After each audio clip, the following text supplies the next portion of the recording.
Nag-hire ang Don ng isang lalaking mahirap para pakasalan ng kanyang anak upang ito ay magbago. Mapatino kaya ng lalaki ang dalaga? Ating alamin ang buong kwento. Maaga pa ay excited na si Micaela para sa kanyang bakasyon sa Barrio Malingkaw. Nagkataon kasing kaarawan ng kanyang kaibigang si Lucille at naimbitahan siya. First time niyang tutungo sa lugar na hindi niya pa nararating ni minsan at sisiguraduhin niyang mag-e-enjoy siya. "No problem with that, iha, but go with the driver," ang sabi ng kanyang ama nang magpaalam siya kagabi, na sinang-ayunan naman ng kanyang mami pero wala siyang balak magsama ng driver.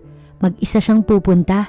Matapos mag-impake, plinano niya kung paano tatakasan si Mang Bentot na kanilang driver dahil kaninang umaga narinig niya sa ama na samahan siya at huwag hahayaang matakasan na naman ito katulad ng lagi niyang ginagawa. Kaya nga palaging nasisisante ang mga driver dahil sa kagagawa niya. Sa edad niyang 16, hindi pa siya nito pinapayagang mag-drive pero matigas ang ulo niya. Binabali ang kagustuhan ng ama na pagsapit niya sa edad na 18 nito papayagang magmaneho, bagay na hindi niya gusto. Halos abutin siya ng hapon sa pag-iisip kung paano matatakasan ng driver. Sa huli ay inutusan na lamang niyang bumili sa labas tsaka niya kinuha ang susi at tumalilis paalis. "I'm on my way, Lucille." Kausap niya ang kaibigan at natakasan niya na naman ang kanilang driver. "Yes, Besh. Wait kita ha. Ingat sa biyahe." Masaya nitong sabi. Naibigay na sa kanya ang complete address nito sa Barrio Malingkaw, kaya naman malakas ang loob niyang aalis at tutungo sa lugar na iyon. 3 oras lang naman ang kanyang ibabiyahe at nasa lugar na siya ni na Lucille. Hindi pa siya aabutin ng gabi. Matapos ibaba ang linya, nagawa pa niyang magpa-music at sabayan ng lumang kanta ni Britney Spears na "I Wanna Go." Napapaindak pa siya. Bago lumabas ng Maynila ay may nakita siyang checkpoint pero sa halip na huminto, dumire-diretso siya at nilagpasan ang harang ng mga pulis. Kaya naman hinabol siya ng patrol. Ang kaso, nagpasikot-sikot ang dalaga sa daan kaya hindi ito naabutan ng mga pulis, lalo na nang makalabas siya ng Maynila at ihinto sa tagong lugar sa isang gasoline station ang kanyang sasakyan. Nang lagpasan siya ng mga patrol car, napapangiti na lamang ang dalaga, tsaka pa lamang pinaandar muli ang kotse nang masigurong hindi na siya masusundan. Pero kung kailan naman nasa bukana na siya ng Barrio Malingkaw, tsaka naman biglang tumirik ang kanyang sasakyan. Sa inis ay nahampas ni Micaela ang manibela. Sana man lang nakarating muna siya bago nasiraan. Kita niya ang pag-usok nun sa harapan. Paulit-ulit na ini-start ni Micaela ang kanyang sasakyan sa pagbabaka sakaling gumana, habang ang isang kamay hinahampas sa manibela. Mukhang matutulog siya sa gitna ng daan. Kakalbuhin niya talaga ang best friend niya. Hindi man lang nito sinabi na nasa kaduluduluhan pa pala ng bundok ang baryong tinutukoy nito. Kinuha niya ang cellphone upang tawagan ang kaibigan, pero sa malas, wala pang signal ang lugar. Napasigaw si Micaela sa sobrang inis. Pinagdiskitahan na naman niya ang manibela ng sasakyan na gustong baklasin na lamang. Titig na titig siya sa screen ng kanyang cellphone nang magkaroon ng katiting na signal. Nagmamadali siyang bumaba ng kanyang kotse upang humanap sa labas ng signal, pero nadismaya lamang siya. Saktong pag-apak niya kasi sa lupa, bumaon sa putik ang kanyang takong na kung hindi pa siya nakahawak sa pinto ng kanyang kotse, malamang bumulagta siya sa basang lupa. Nag-hysterical na ang babae sa galit at puro mura ang maririnig mula sa bibig nito. "Help! Somebody help me!" Sa takot na gabihin sa daan, maya-maya'y humingi siya ng tulong sa iba na first time niyang ginawa. Mayaman siya kaya hindi niya kailangan ng kahit na sino at kahit na anong tulong mula sa iba dahil isang pitik niya lang nakukuha niya na ang kanyang gusto mula sa ama. Pero iba ang kanyang sitwasyon ngayon. Wala siyang magagawa. Kasalanan ito lahat ng kanyang kaibigan. Akalain ba niyang ang sosyal na tulad ni Lucille ay taga-bundok pala? Muli ay nagsisigaw na si Micaela habang humihingi ng saklolo. 6:00 na iyon at madilim na, ni wala pang dumadaan sa lugar na yun. "Help!" Sigaw na muli ng dalaga na narinig ni Renzo. Hindi naman talaga siya totally dumadaan sa lugar na yun, kundi ngayon lang dahil nagkataong pinadala ng kanyang ninong Lennox ang owner type jeep nito kahapon upang ipaayos ang makina dahil madalas mamatay. Kahapon ay nasa bahay siya nito't napasyal nang biglang bumuhos ang ulan. May sarili kasi siyang vulcanizing shop sa dulo ng barangay Malingkaw. Nakita niya sa di kalayuan ang isang babaeng nakatayo sa labas ng puting kotse at nagsisisigaw ng tulong. Hindi pamilyar sa kanya ang babae dahil halatang sosyal, sa suot, sa ayos at sa kagandahang taglay nun ay mahahalata ang karangyaan. Nabibilang lang din sa baryo Malingkaw ang may gantong mamahaling sasakyan. May hirap lang ang nakatira dito sa lugar na ito, bukod sa ninong niyang may malawak na sakahan at ikta-iktaryang palayan. Ito ang pinakamayaman dito sa kanilang baryo. Nang makalapit rito ay nag-buzzer siya upang kunin ang atensyon nito. Malayo pa man siya, kita niya na ang babaeng takot. Tila bang hirap itong umalis sa kinatatayuan kung bakit ay hindi niya alam. "Miss, okay ka lang ba?" Tanong niya rito. Napataas naman ang isang kilay ni Micaela sa magandang boses ng lalaki. Buo at tila macho ang nagmamay-ari noon. Nakita niya ang isang bulok na owner type jeep na nakaparada di kalayuan sa kanyang maganda at mamahaling kotse. May lalaki naka-stay doon at nakadungaw ang ulo sa bintana. Medyo madilim na ang paligid kaya hindi klaro ang mukha nito. Natakot pa siya na baka rapist ang lalaki at mapagsamantalahan pa siya sa hindi kilalang lugar na yun. Hindi siya sumagot habang sinisino ito kaya tuluyan nang bumaba mula sa sasakyan ng lalaki. Nakakalula ang tangkad nito at tikas ng katawan. Maangas dahil may mahabang buhok lagpas leeg, pero syempre hindi siya dapat nagtitiwala sa panlabas na anyo. Maganda siya't kaakit-akit at walang sino man ang hindi mahihibang sa kanya, lalo't walang ibang taong nasa lugar na yun. Kaya nitong gawin sa kanya ang kahit na ano kung gugustuhin ito. "Wait, don't come near me. Wala akong tiwala sa'yo." Pigil niya sa lalaking papalapit. Nahinto ito't natitigilang tumitig sa kanyang kagandahan.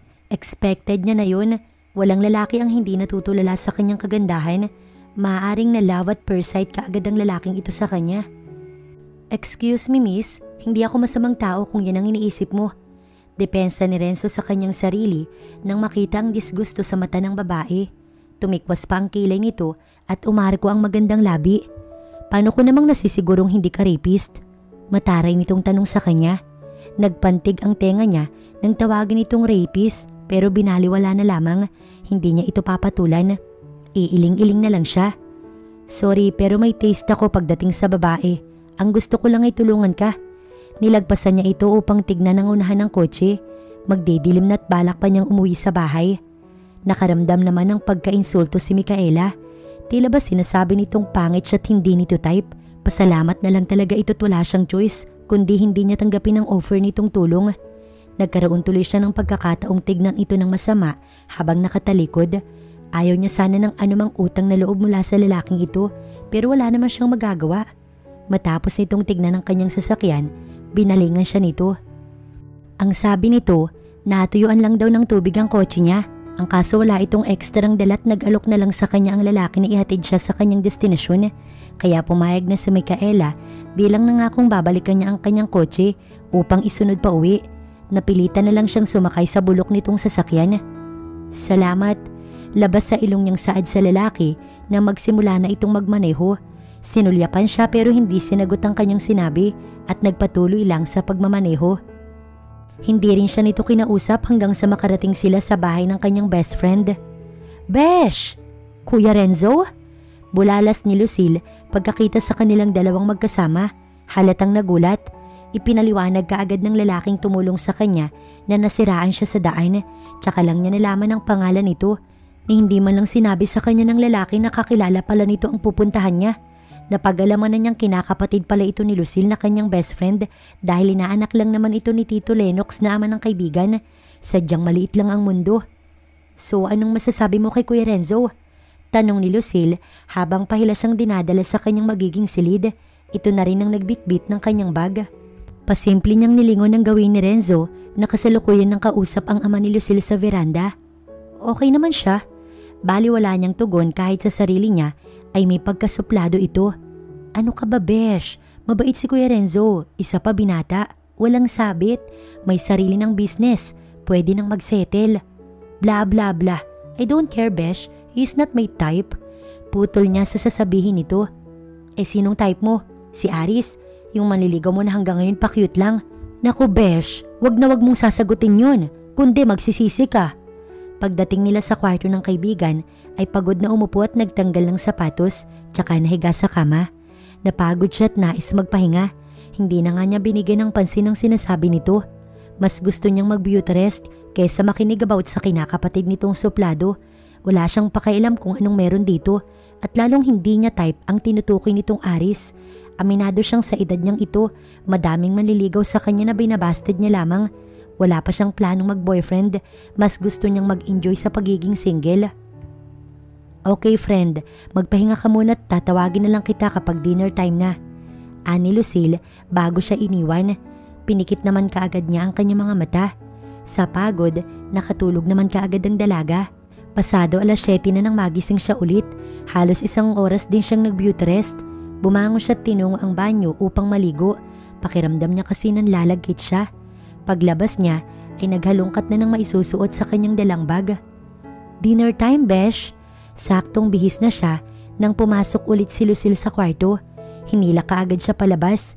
Pagdating sa komedor, napansin niya si Renzo. Kausap si Tito Lennox at Tita Desiree na ina ni Lucille. Naroon din ang bunsong kapatid ni Lucille na si Elica. Isa-isa niyang binati ang mga naroon bukod sa antipatikong si Renzo. Tumabi siya ng upo kay Elica. Si Micaela naman ay sa upuan ng binata. Hi Ate Micaela, lagi kang kinukwento sa akin ni ate.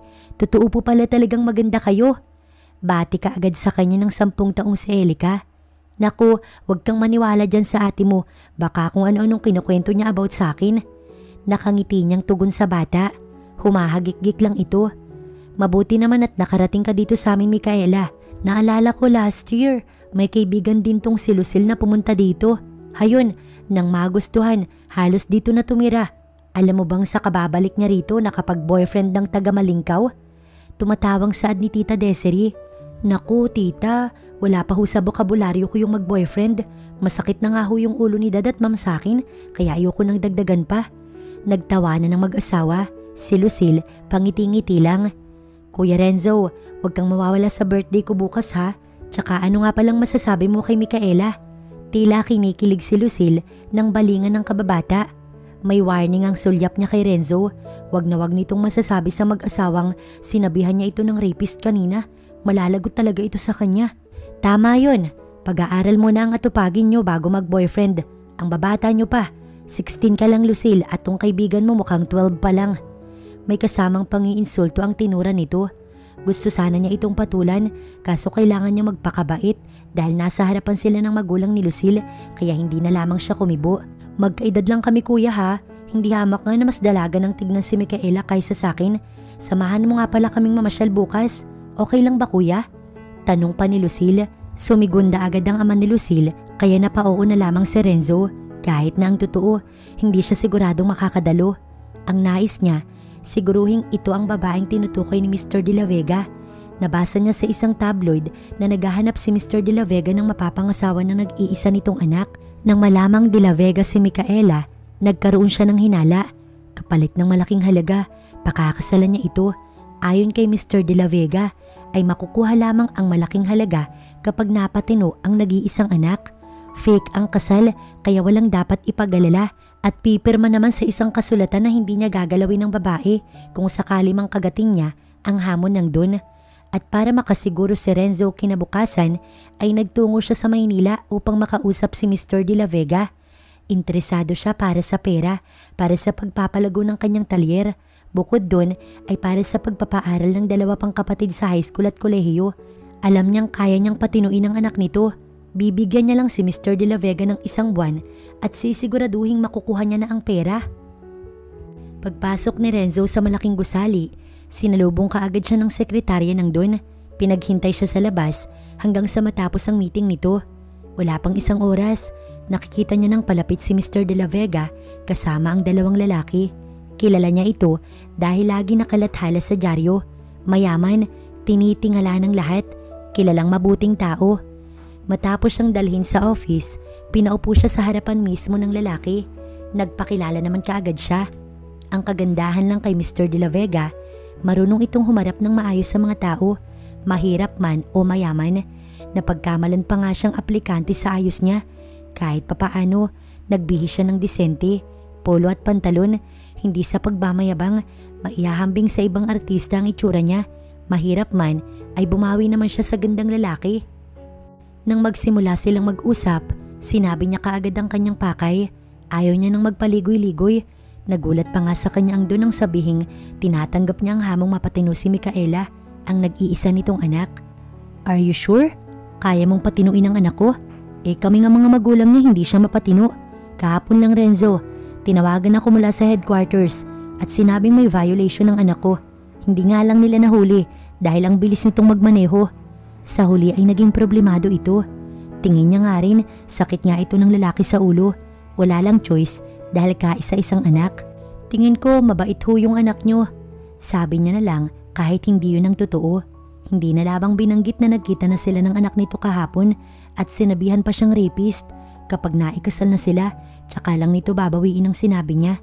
Pinagsalikop ng Don ng dalawang kamay sa ibabaw ng mesa, tsaka siya tinignan.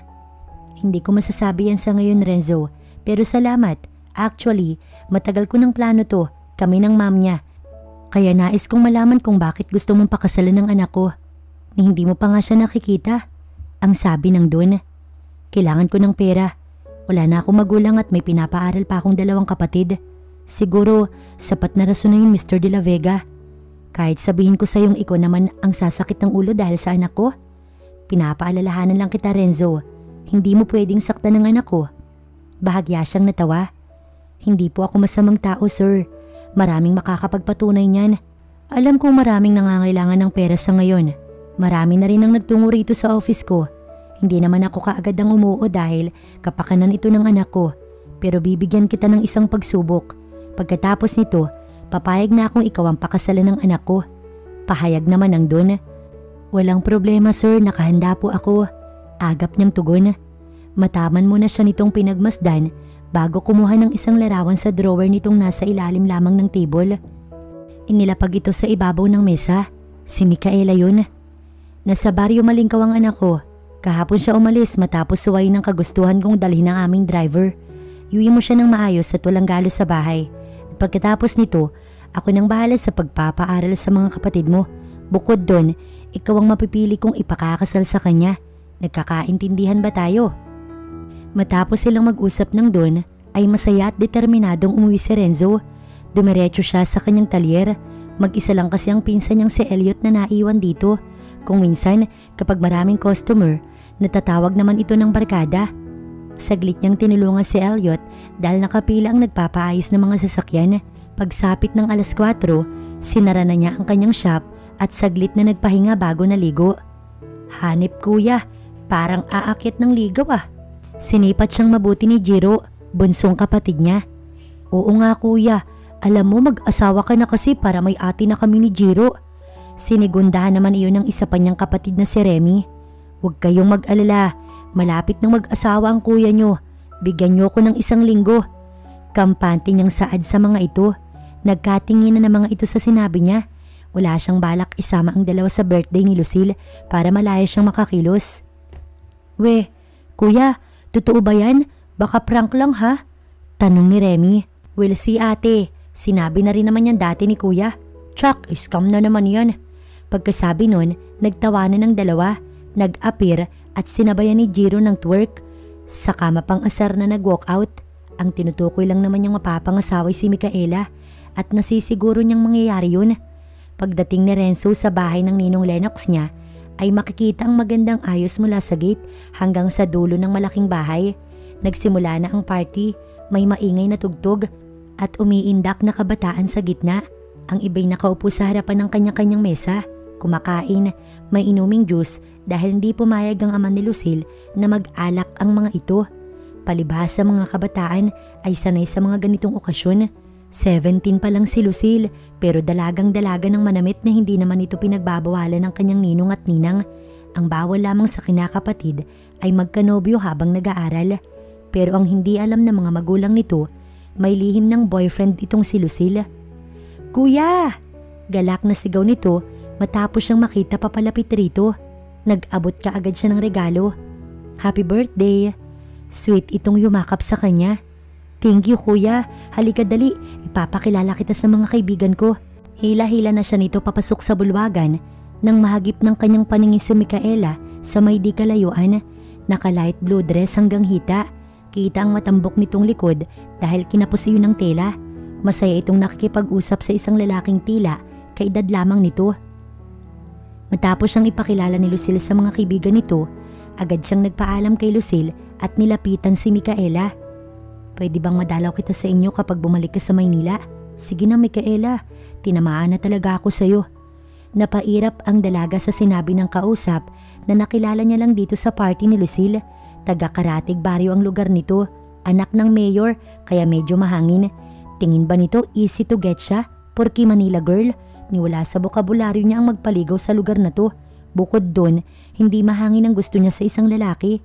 Gusto niya yung matured tignan, gwapo, matangkad, macho, malakas ang apil. Sa totoo lang, ay kanina pa niya nga ito gustong iwan pero hindi niya magawa dahil bumubuntot ito sa kanya. Saktong nakita niyang papalapit si Renzo kaya nakahinga siya ng malalim. Gagawin niya itong exit sa lalaki para makawala rito. Ayaw niyang sayangin ang kanyang oras dito. Mas gusto niyang mag-enjoy sa party. Saktong paglapit ni Renzo, naramdaman ni Micaela na may lumapat na kung anong bagay sa kanyang likuran. Malamig na ang gabi. Pumasok na tayo sa loob. Mando nito na hinawakan siya sa kamay na kinagulat niya pero parang ito yung pagkakataong iniintay niya. Teka lang naman, sino ka ba? Bigla ka na lang sumusulpot, nag-uusap pa kami. Inis na humarang sa kanila ang kausap na lalaki. Mayabang na namayawang pero hanggang balikat lang naman ito ni Renzo. Hindi na nag-abala pang sumagot si Renzo or dahil wala itong balak pang pag-aksayahan ng oras ng lalaki. Dire-diretso lamang siya nitong hinila patungo sa punpun ng mga bisita pero nagulat siya nang habulin sila nito at bigyan ng suntok si Renzo. Sa po ni Renzo ang pangang tinamaan ng suntok nito. Balak sana niyang bigwasan ng lalaki dahil tila nagselos ito sa bigla niyang pagsulpot sa pagitan ng dalawa. Pero naawa naman siyang patulan at baka makatulog sa suntok niya. Si Micaela ay napasigaw sa gulat. May nakakita at agad dinawat naman ng lalaki. Nagwala pa ito't gusto siyang sunggabang muli. Ano? Lumaban ka duwag? Sigaw pa nitong tila naghahamon sa kanya. Saktong lumapit ang ninong niya at ang iba pang bisitang barkada ng nagwawalang lalaki kaya inilayo na ito sa kanya. Madali na lamang niyang inilayo si Micaela rito. Ano ba kasing nangyarit nagwala si Miguel? Takang-taka si Lucille at biglang nag-aalalang hindi matuloy ang party nito. Pansamantalay pumasok muna si Micaela sa loob ng bahay.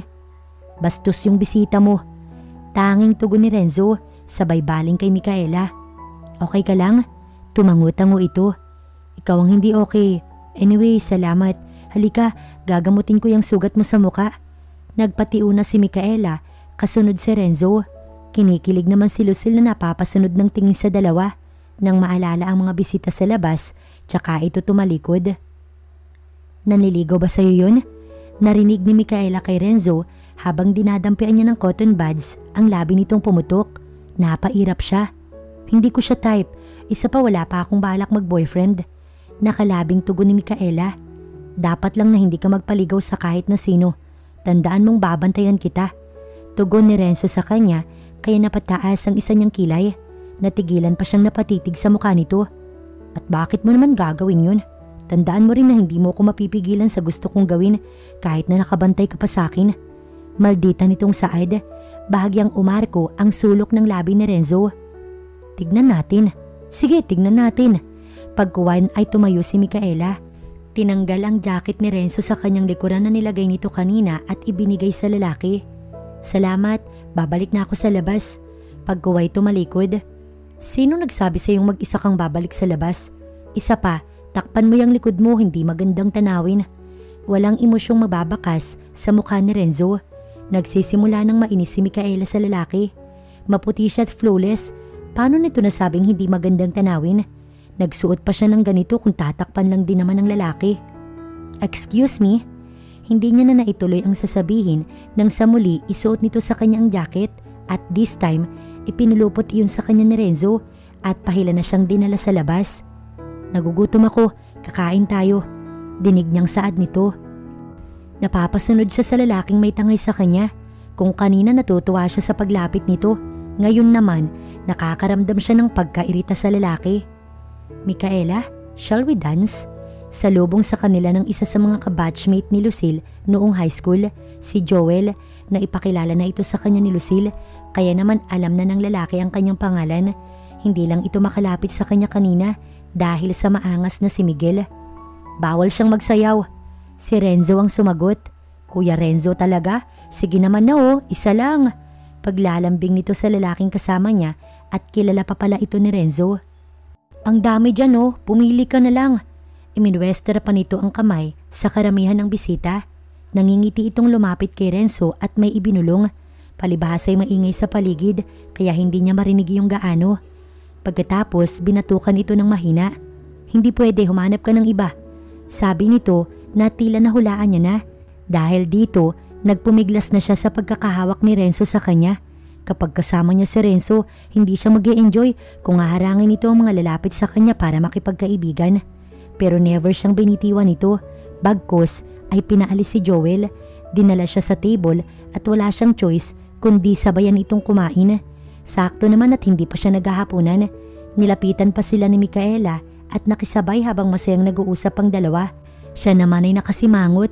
Pagkatapos tsaka siya dinala sa gitna ni Renzo at isinayaw. Ano sa tingin mo yung ginagawa mo?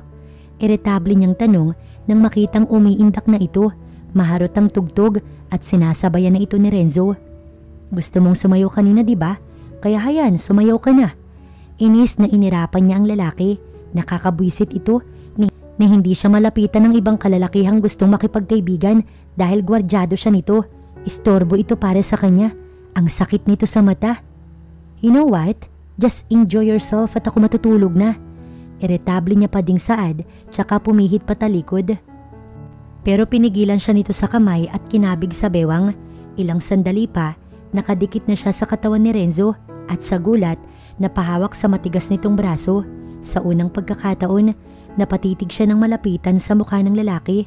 Wala namang kapintasan dito, di hamak na mas gwapo pa nga ito sa lahat ng mga kalalakihang naroon. Kung itsura lang naman ang pagbabasihan, baka na in love na siya, pero hindi kailanman, wala pang nagpatibok sa puso niya. Dahil wala pang lalaki nangahas na gawin ang bagay na katulad na ginagawa sa kanya ni Renzo ngayon. Tsaka niya lang na-realize na kaya naman pala ganito ang ayos nila dahil sweet ang music. Wala na ang nakakaindak na tugtog. Lahat ng nasa kanilang paligid ay may kanya-kanya ng kapareha. Ay, alam mo besh, bagay talaga kayo ni Kuya Renzo. Ewan ko ba, kinikilig talaga ako sa inyong dalawa. Kinabukasan, tumitiling sabi ni Lucille sa kanya. 10:00 pasado na ng umaga at tinanghali na siya ng gising, gawa ng hating gabi nang natapos ang party ni Lucille. Hindi niya masabi kung nag-enjoy siya dahil ayaw humiwalay sa kanya ni Renzo. Iiling-iling siya, tsaka tinungo ang banyo, naghilamos at nag-toothbrush. Pakisabi dyan sa Kuya Renzo mo, wag na kamo siyang magpapakita sa akin. Inis niyang saad habang nagpupunas ng muka. Well, sasabihin ko na sa'yo kung bakit hindi ka hinihiwalayan kagabi ni Kuya. Excited nitong saad na nambitin pa. Hindi ako interesado, Lucille. Pakisabi nga pala salamat dun sa ginawa niya sa kotse ko. Aniya habang sinusuklay ang mahabang buhok sa harap ng full-size mirror. Ngayong araw ang balik niya sa Maynila dahil bukas may pasok na sila ni Lucille. Kapwa sila nasa 3rd semester sa kursong business ad, pero dahil may dorm naman si Lucille ay sabay na sila nga alis. Hindi niya na inalam ang rason kung bakit nga ba nakabuntot sa kanya si Renzo kagabi. Wala siyang pakailam doon. Matapos nilang kumain, nag-prepare na silang pareho pa Maynila. Nagulat pa siya paglabas ng bahay pagkakita kay Renzo na kausap ni Tito Lennox. Iha, si Renzo na nga palang maghahatid sa inyong dalawa pa Maynila. Saktong napasulyap sa kanyang lalaki. Inis niya itong inirapan. Ipaparamdam niya sa lalaking ito na hindi niya gustong ginagwardyahan ng kahit na sino. Walang imik si Micaela sa buong biyahe nila dahil sa iritasyon. Naririnig niyang masayang nag-uusap si Renzo at si Lucille na madalas ay sinasali siya, pero mas pinili niyang magsuot ng headset at ipikit ang mga mata. Nagkukunwaring tulog. Nanggigigil siya kay Renzo sa inis, pero yun bang tipong wala siyang magawa, lalo at sinabi ni Tito Lennox na ito ang may kagustuhang ipahatid sila sa inaanak para maiwasan ang nangyari sa kanya nung patungo sa Baryo Malingkaw. Unang nagpahatid sa kanila si Lucille sa dorm nito dahil kotse niya ang ginamit. Bukod doon ay alam niyang sinadya yun ng kaibigan dahil inirereto siya sa kinakapatid nito. Napakasarap kalbuhin ni Lucille. Bye Besh, bye Kuya Renzo, ingatan mo yung puso ng best friend ko ha. Pahabol pa nitong kumakaway habang may pilyang ngiti sa labi at ang ugok nitong kinakapatid, matamis pa ang ngiting kumaway bago siya nilingon at kinindatan. Kung todo irap naman si Micaela. Nakakabwisit siya. Bulong ng isip niya habang tinitiris sa utak niya ang lalaki. Minabuting manahimik na lang kaysa patulan ito. Alam naman niyang hindi siya mananalo sa lalaki. Bakit ba pakiramdam niya? Hawak siya nito sa leeg. Good job Renzo. Tumatawa ang kanyang ama nang salubungin sila sa may veranda, saktong pagdating nila sa bahay. Laking gulat niya talaga dahil kilala ito ng daddy niya. Pero ang malaking tanong, paano nito nakilala ang dad niya? Saan nagkakilala ang dalawa? Pakiramdam niya, parang sasakit ang kanyang ulo sa tagpong kinakamayan ng kanyang dad si Renzo habang ang lalaki tila napakabait na nakangiti. Finally, I am glad to meet you iho. Bati ng mom niya at tuwang-tuwa sa lalaki na lalong ikinairita niya. Excuse me, ma'am, dad, ako po yung anak niyo. Baka lang po nakakalimutan yung dalawa. Pagpapapansin niyang nakatikwas ang kilay dahil tila mas inuna pa ng mga ito ang lalaki. Tsaka lang siya binalingan ng ina at hinalikan sa pisngi na may kasamang yakap. Sinabi sa amin ni Mr. Navarro ang nangyari sa iyo, Micaela. Dahil yun sa katigasan ng ulo mo. Follow me and I'll talk to you. Baling ng kanyang ama sa kanya. Si Mr. Navarro na tinutukoy nito ay ang ama ni Lucille. Marahil tinawagan ng lalaking na siraan siya. Ngayon niya lang napagtanto kaya siguro nakilala ng dad niya itong si Renzo ay baka nabanggit ni Tito Lennox na ang mayabang na lalaki ang tumulong sa kanya. Inis niyang inirapan si Renzo na masaya nang nakikipag-usap sa mami niya habang siya napilitang sumunod sa galit niyang ama. Tsaksi sermon na naman siya nito pero as usual, dating gawi, pasok sa kabilang tenga, labas naman sa kabila. So simple. Nakapag-decide na kami ng mamo Micaela. Pagdating sa library ng ama ay panimula nito. Nakaupo siya sa harapan nito at ang ama niya nakatayo lamang. Total, hindi ka naman nakikinig sa aming dalawa ng mami mo. Or siguro, napagod na lang din kami sa kakasaway sa'yo. Kaya naisipan naming mas makabubuting mag-asawa ka na lang. Dugtong nitong ikinagimbal niya. What, Dad? Gulat niyang react na napatayo mula sa kinauupuan. No! Sigaw pa niya na nag-hysterical. Yes, Iha. Pagod na kami ng mom mo. Baka sakali lang kapag nag-asawa ka na maging maayos na ang lahat. Hindi ako papayag, Dad. Wala nga akong boyfriend. Patuloy na reklamo ni Micaela. Umiling-iling ang kanyang ama. May napili na kami ng mom mo. At kayo talaga ni mamang pipili sa mapapangasawa ko? Hindi pwede, Dad. Ayoko. Gusto ko pang i-enjoy ang pagiging teenager ko. Nandidilat ang dalawang mata niyang sigaw. Nagpalakad-lakad na siya sa loob ng library ng kanyang ama na tila ba supervisor ng isang mall. Sinusundan naman siya ng tingin ng kanyang ama habang sinasabing na settle na nga raw ang kasal ng lalaking mapapangasawa niya. At ang masaklap pa nito, tsaka lang niya makikilala ang taong yun sa araw mismo ng kanilang kasal. Sa inis, nagkulong siya sa kanyang silid at ayaw bumangon kahit inabot na ng dilim at heto, pinatatawag na siya upang mag-dinner. Senyorita! Tila walang narinig at nagtulog-tulugan. Masama ang kanyang loob sa magulang. Tama bang ipakasal siya sa ganitong edad? Senyorita, kakain na daw po. Pag-uulit ng maid nilang si Inday. Pakisabi ayokong bumaba, okay? Hindi ako kakain. Wala akong gana. Pagalit niyang sigaw. Gusto mo bang ang daddy mo pa yung sumundo sa'yo? Pananakot ni Inday. Dahil dito, padabog siyang bumangon sa kama at inis na lumabas ng kanyang kwarto.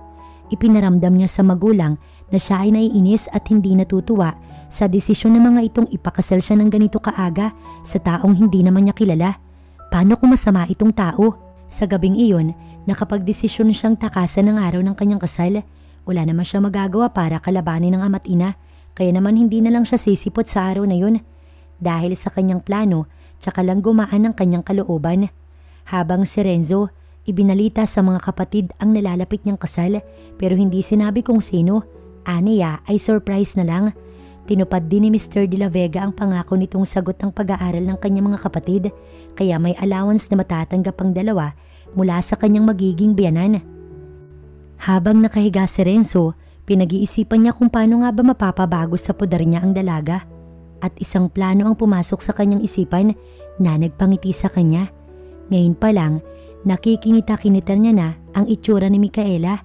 Humanda ito sa kanya. Problemado si Micaela habang binibihisan ng kanyang gown sa mga sandaling yun. Kanina'y sumilip siya sa labas at napakaraming bisita ng kanyang ama. Lahat ay nagulat sa kanyang kasal. Isa na doon ang best friend niyang si Lucille, kaya naman lahat ng kakilala niya at kakilala ng magulang ay dumalo sa araw na yun.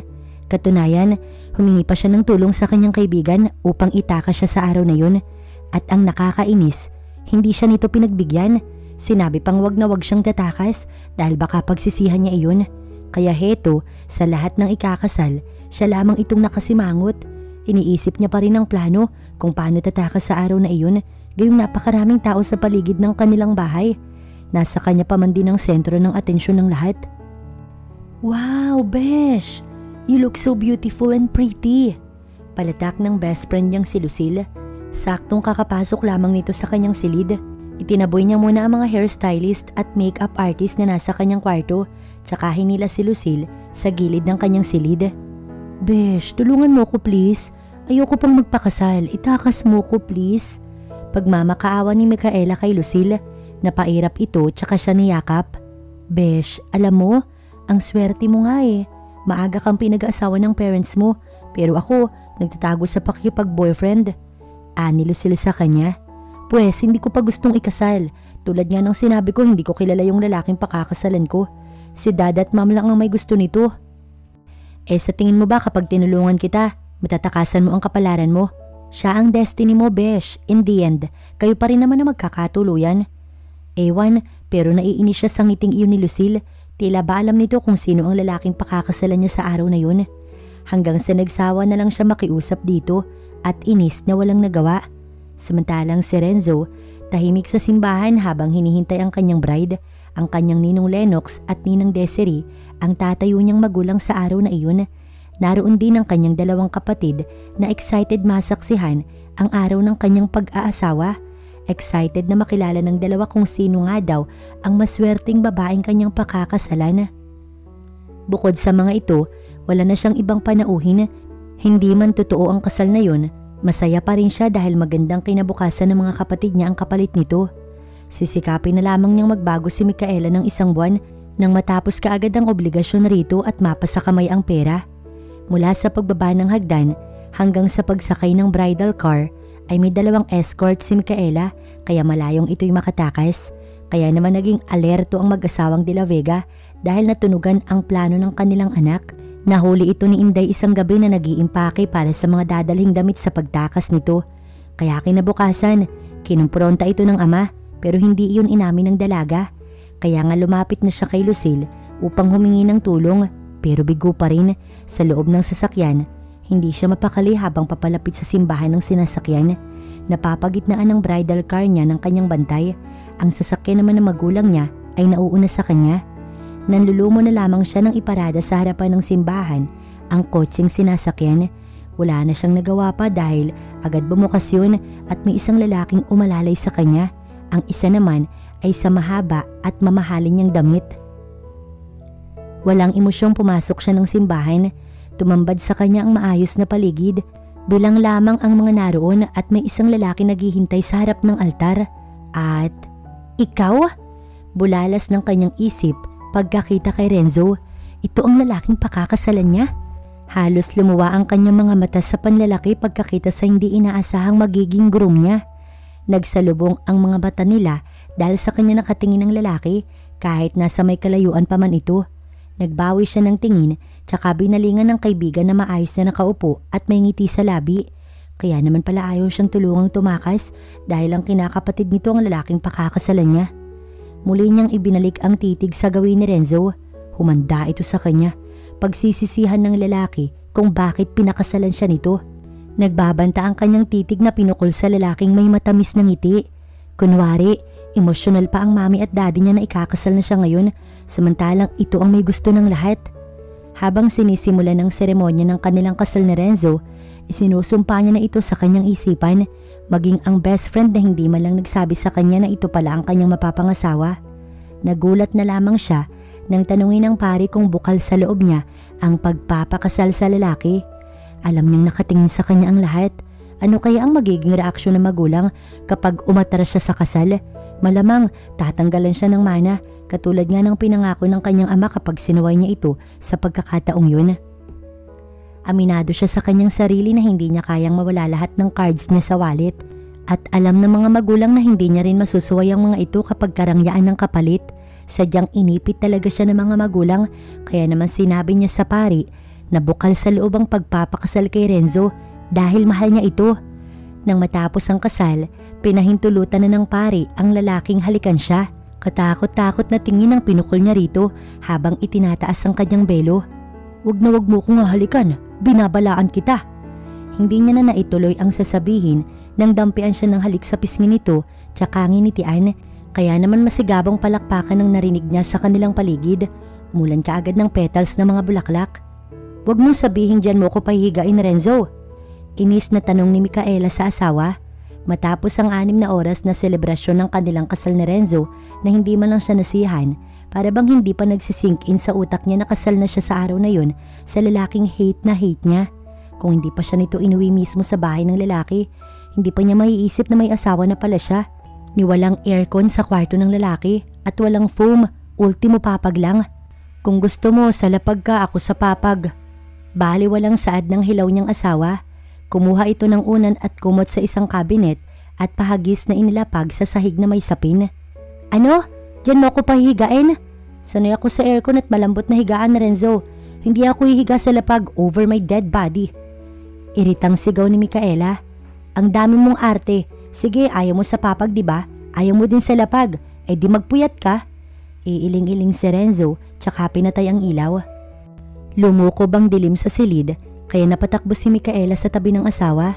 Takot siya sa dilim, lalo't nasa probinsya sila. Panigurado yung may aswang dito. Hindi niya na napansing na subsub siya sa dibdib ng asawa. Dahil sa madilim, nawalan sila pareho ng balanse at kapwa bumagsak sa papag. Mabuti na lang at niyakap siya ni Renzo kaya hindi siya nasaktan. Bukod doon ay nasa ibabaw siya nito. Masama nga lang ang bagsak niya dahil pabisak lang siyang nakapatong rito. Para siyang estatwang natigilan sa ibabaw ng lalaki dahil kakaibang matigas na bagay ang nararamdaman niya mula rito. Nang makabawi sa pagkabigla, malakas siyang tumili. "Bastos!" Tilipang muli ni Micaela tsaka pinaghahampas ang lalaki. "Ako pa ngayon ang bastos, ikaw nga tong nakapatong sa akin." Tugon naman ni Renzo. Ang nakakainis lang, naririnig niya itong tumatawa. Napamura na siya tsaka umalis sa ibabaw nito. Mas pipiliin niyang matulog na lang sa lapag kaysa makatabi ito. "Hindi ako makatulog nang walang ilaw. Tsaka pwede bang palit tayo? Diyan na lang ako sa papag. Ikaw dito sa lapag. Hindi na ako magrereklamo, promise. Mamaya gapangan ako ng insekto." Diring-diri niyang saad. Takot siya sa kahit anong insekto, lalo na sa ipis dahil kadiri ang galamay ng mga ito. Ayaw niya rin ng kagat ng langgam dahil 3 araw niyang iniinda ang pamamantal nun. Wala siyang narinig mula kay Renzo pero maya-maya bumukas ang ilaw. "Salamat, Renzo." Pakiramdam niya, nabunutan siya ng tinik. Hindi siya makapaniwala na magpapasalamat siya sa lalaking ito para sa ilaw. "Maliit na bagay. Ano pang hinihintay mo? Mahiga ka na't bukas marami tayong gagawin." Pagkasabi nun ni Renzo ay nahiga sa lapag patalikod sa kanya. Siya naman ay kinapa ang matigas na papag. Paano siya ngayong matutulog? "Dad, Ma'am, paano niyo nagawa sa akin to?" Puno ng hinanakit niyang bulong. Hindi ba aware ang mga ito na mas mahirap pa sa daga ang taong ipinakasal sa kanya? Paano siya bubuhayin ni Renzo? Mukha itong walang pera. Hirap na hirap siyang makatulog ng gabing yun dahil sa matigas na papag. Kung makaidlip man siya 1 oras lang, magigising na muli at iindahin ng masakit na likod. Pasado 1:00 na ng madaling araw, nararamdaman niyang naiihi siya. Ang kwartong iyon ni Renzo ay hindi katulad ng kanyang kwarto na may sariling banyo. Umupo siya sa papag at sinulyapan ng asawang tulog na tulog. Naiiling siya, hindi makapaniwalang nagpakasal sa isang katulad nito. Naiinis pa rin siya sa lalaki hanggang ngayon at tinatanong sa sarili kung bakit si Renzo. Madami namang kakilala ang mom and dad niya na anak ng businessman. Sa dinami-dami ng lalaki, ito pang bastos na to ang natapat sa kanya. Napakamalas na lang siguro nito kung naging pangit pa ang lalaki. Kahit papaano, may maayos naman itong itsura. Maganda ang katawan, may maamong muka. Napakalayo nga lang sa ugali. Tumayo siya upang maghanap ng banyo. Kaso pagbukas niya ng pintuan, Bumungad sa kanya ang madilim na lugar kaya naisara niya iyong muli. Kinakabahan siya, hindi niya kabisado ang bahay. Ihing-ihi na siya't hindi niya nakaya. Wala siyang choice kundi gisingin ng asawa. Renzo, tapik niya na ikinagulat nito. Agad siyang hinawakan sa kamay at pinilipit nito. Tama bang balian siya ng buto? Hindi siya sumagot at halos mapahikbi sa sakit habang hinihilot ang isang kamay. I'm sorry, nagulat ako. Wag mo kong hahawakan pagtulog. Magugulatin akong tao. Umupo ito at kinuha ang kamay niya upang pisilin pero nairita lang siya. Tila umurong ang naramdaman niya sa ginawa sa kanya ni Renzo. Nakakainis talaga to. Padabog siyang bumalik sa papag at masama ang loob na humiga upang matulog na lang. Basta paggising niya, ramdam niya ang sakit ng kanyang katawan. Masakit ang batok hanggang likod. Hindi niya matatagalan ng lugar na yun. Hinagilap niya ang kanyang cellphone at tatawagan niya ang magulang. Gusto niya nang umuwi. Mamamatay siya sa bahay na yun kung mananatili pa ng isang araw. Subalit nanlumo siya nang makitang walang signal. Sa galit ay binalibag ang kanyang cellphone. Basag iyon ang tumama sa dingding. Napasigaw na siya sa inis. Kalaunan ng maramdamang naiihi na naman siya. Good morning, Ate Micaela. Paglabas niya ng silid, bungad sa kanya ng isang dalagita, naka-uniform at nag-aayos ng baon. Maliit lang ito kumpara sa kanya dahil sa edad niyang 16, may taas siyang 5'5". Alanganin siyang umiti sa kapatid ni Renzo. Nagkakilala sila kahapon sa kasal at dama niya ang pagkagiliw nito sa kanya. Nasaan ang banyo niyo? Nang hindi na talaga makatiis ay tanong niya. Naku, sandali ate ha, naliligo pa kasi si Jiro. Ang sabi nitong pagguway kinalampag ang pinto ng banyo na makikita sa gilid ng kusina. Naghintay pa siya ng ilang minuto. Nagtatalo pa ang dalawa dahil inubusan nga raw siya nito ng tubig. Ang kaso, paalis na ang dalawa patungo sa school kaya walang iigib. Itinuro naman sa kanya ni Remy kung nasaan ang poso at siya na raw ang mag-igib. Nakaihi na nga siya pero problemado naman dahil walang tubig. God, I can't believe this. It's really happening to me. Sapo ang noo habang ginagala ang paningin sa makalat na loob ng bahay. Halos magwala siya sa sobrang inis. Nasaan ba si Renzo? Never siyang magliligpit sa kalat ng mga kapatid nito. Hindi siya papayag na gawing maid ng lalaking yon. Senyorita siya sa kanila pagkatapos gagawin lang siya nitong katulong. As in no way. Inis siyang bumalik sa silid. Balak niyang magbukmok maghapon. Matutulog na lang sana siya ulit nang bumukas ang pinto. Alam kong gising ka na. Kakain na tayo. Boses iyon ni Renzo. Saan naman kaya to galing? Padaskol siyang bumangon at masama niya itong pinukol ng tingin pero nakabalandra pala ang matikas nitong katawan sa kanyang harapan. Pawisan at walang suot na damit. Literal siyang nahipnotismong napatitig sa mga pandesal nitong nasa tiyan. Wala pa naman siyang hinangaan na ganung lalaki dahil normal na lang sa kanya makakita ng abs. Nga lang, asawa niya lang naman ng lalaking to. Ba't ganyan kang makatingin? Huwag mong sabihing in love ka na sa akin. Dinig niya ang nakakairita nitong tawa. Pwede ba Renzo? Magbihis ka na. At hello, no way ako mai-inlove sa'yo no?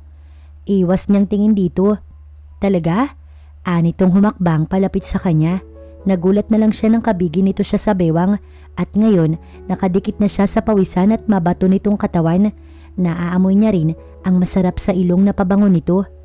Anong gagawin mo? Nanlalaki ang mata niyang tanong. Ano pa?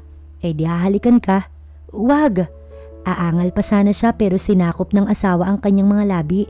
Nanlalaki ang mga mata ni Micaela nang malasahan ang basang labi ni Renzo sa kanyang labi. Dama niyang may kilabot na kumalat sa buo niyang katawan dahilan para manghina ang kanyang mga tuhod. Renzo, hindi kita mapapatawad sa ginawa mong to. Hiyaw ng kanyang utak. Matapos itulak ng malakas ni Micaela si Renzo ay madali siyang tumakbo palabas sa kwarto, tuloy-tuloy sa banyo. Asar na naghilamos at paulit-ulit na sinabon ng labi. Gusto niyang matanggal ang lasang naiwan dun pero kahit anong gawin niya, nakapagkit na iyon sa kanyang isipan. Nakakainis ka talaga Renzo.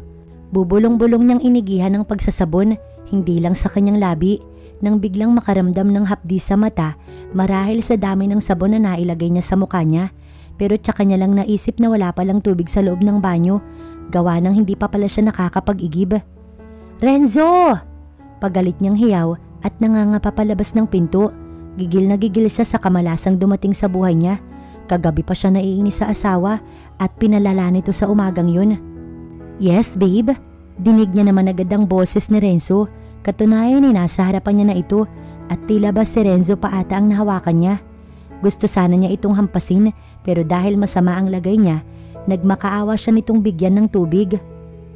Wala akong makita. Please, I need water. Pinakadiinan niya ang salitang please.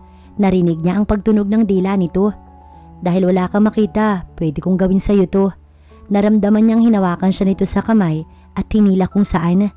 Renzo, wag kang magbibiro. Saan mo ko dadalhin? Dinig niya ang panginginig ng boses. Nasa tinig kasi nito ang pananakot. Tila ba may gagawin itong hindi maganda sa kanya. Bukod dun, nagluluha na ang kanyang mga mata sa anghang. Hindi ako nagbibiro, Micaela. Seryoso kong tao. Tugon nito na lalo niyang ikinatakot. Nausal niya sa isip ang kanyang ina. Baka lang sana ihulog siya nito sa hagdan at hindi niya na makita ang magulang. Para bang lumabas sila ng bahay at ilang hakbang niya lang nilagay nito sa tubig ang kanyang kamay. Ayan, maghilamos ka na. Natatawa pa nitong sabi. Kahit naiinis, isinantabi na lang niya dahil nakasalalay kay Renzo ang kanyang kaligtasan ngayon. Ganun na ganun ang kanyang pakiramdam. Para bang nasa bingit siya ng kamatayan. Nang maidilat ang mga mata, nakita niya itong nakangiti sa kanya. Dinala pala siya nito sa likod ng bahay kung saan naroon ang poso na sinasabi kanina ni Remy. Nakahinga siya ng maluwag. Salamat, Renzo.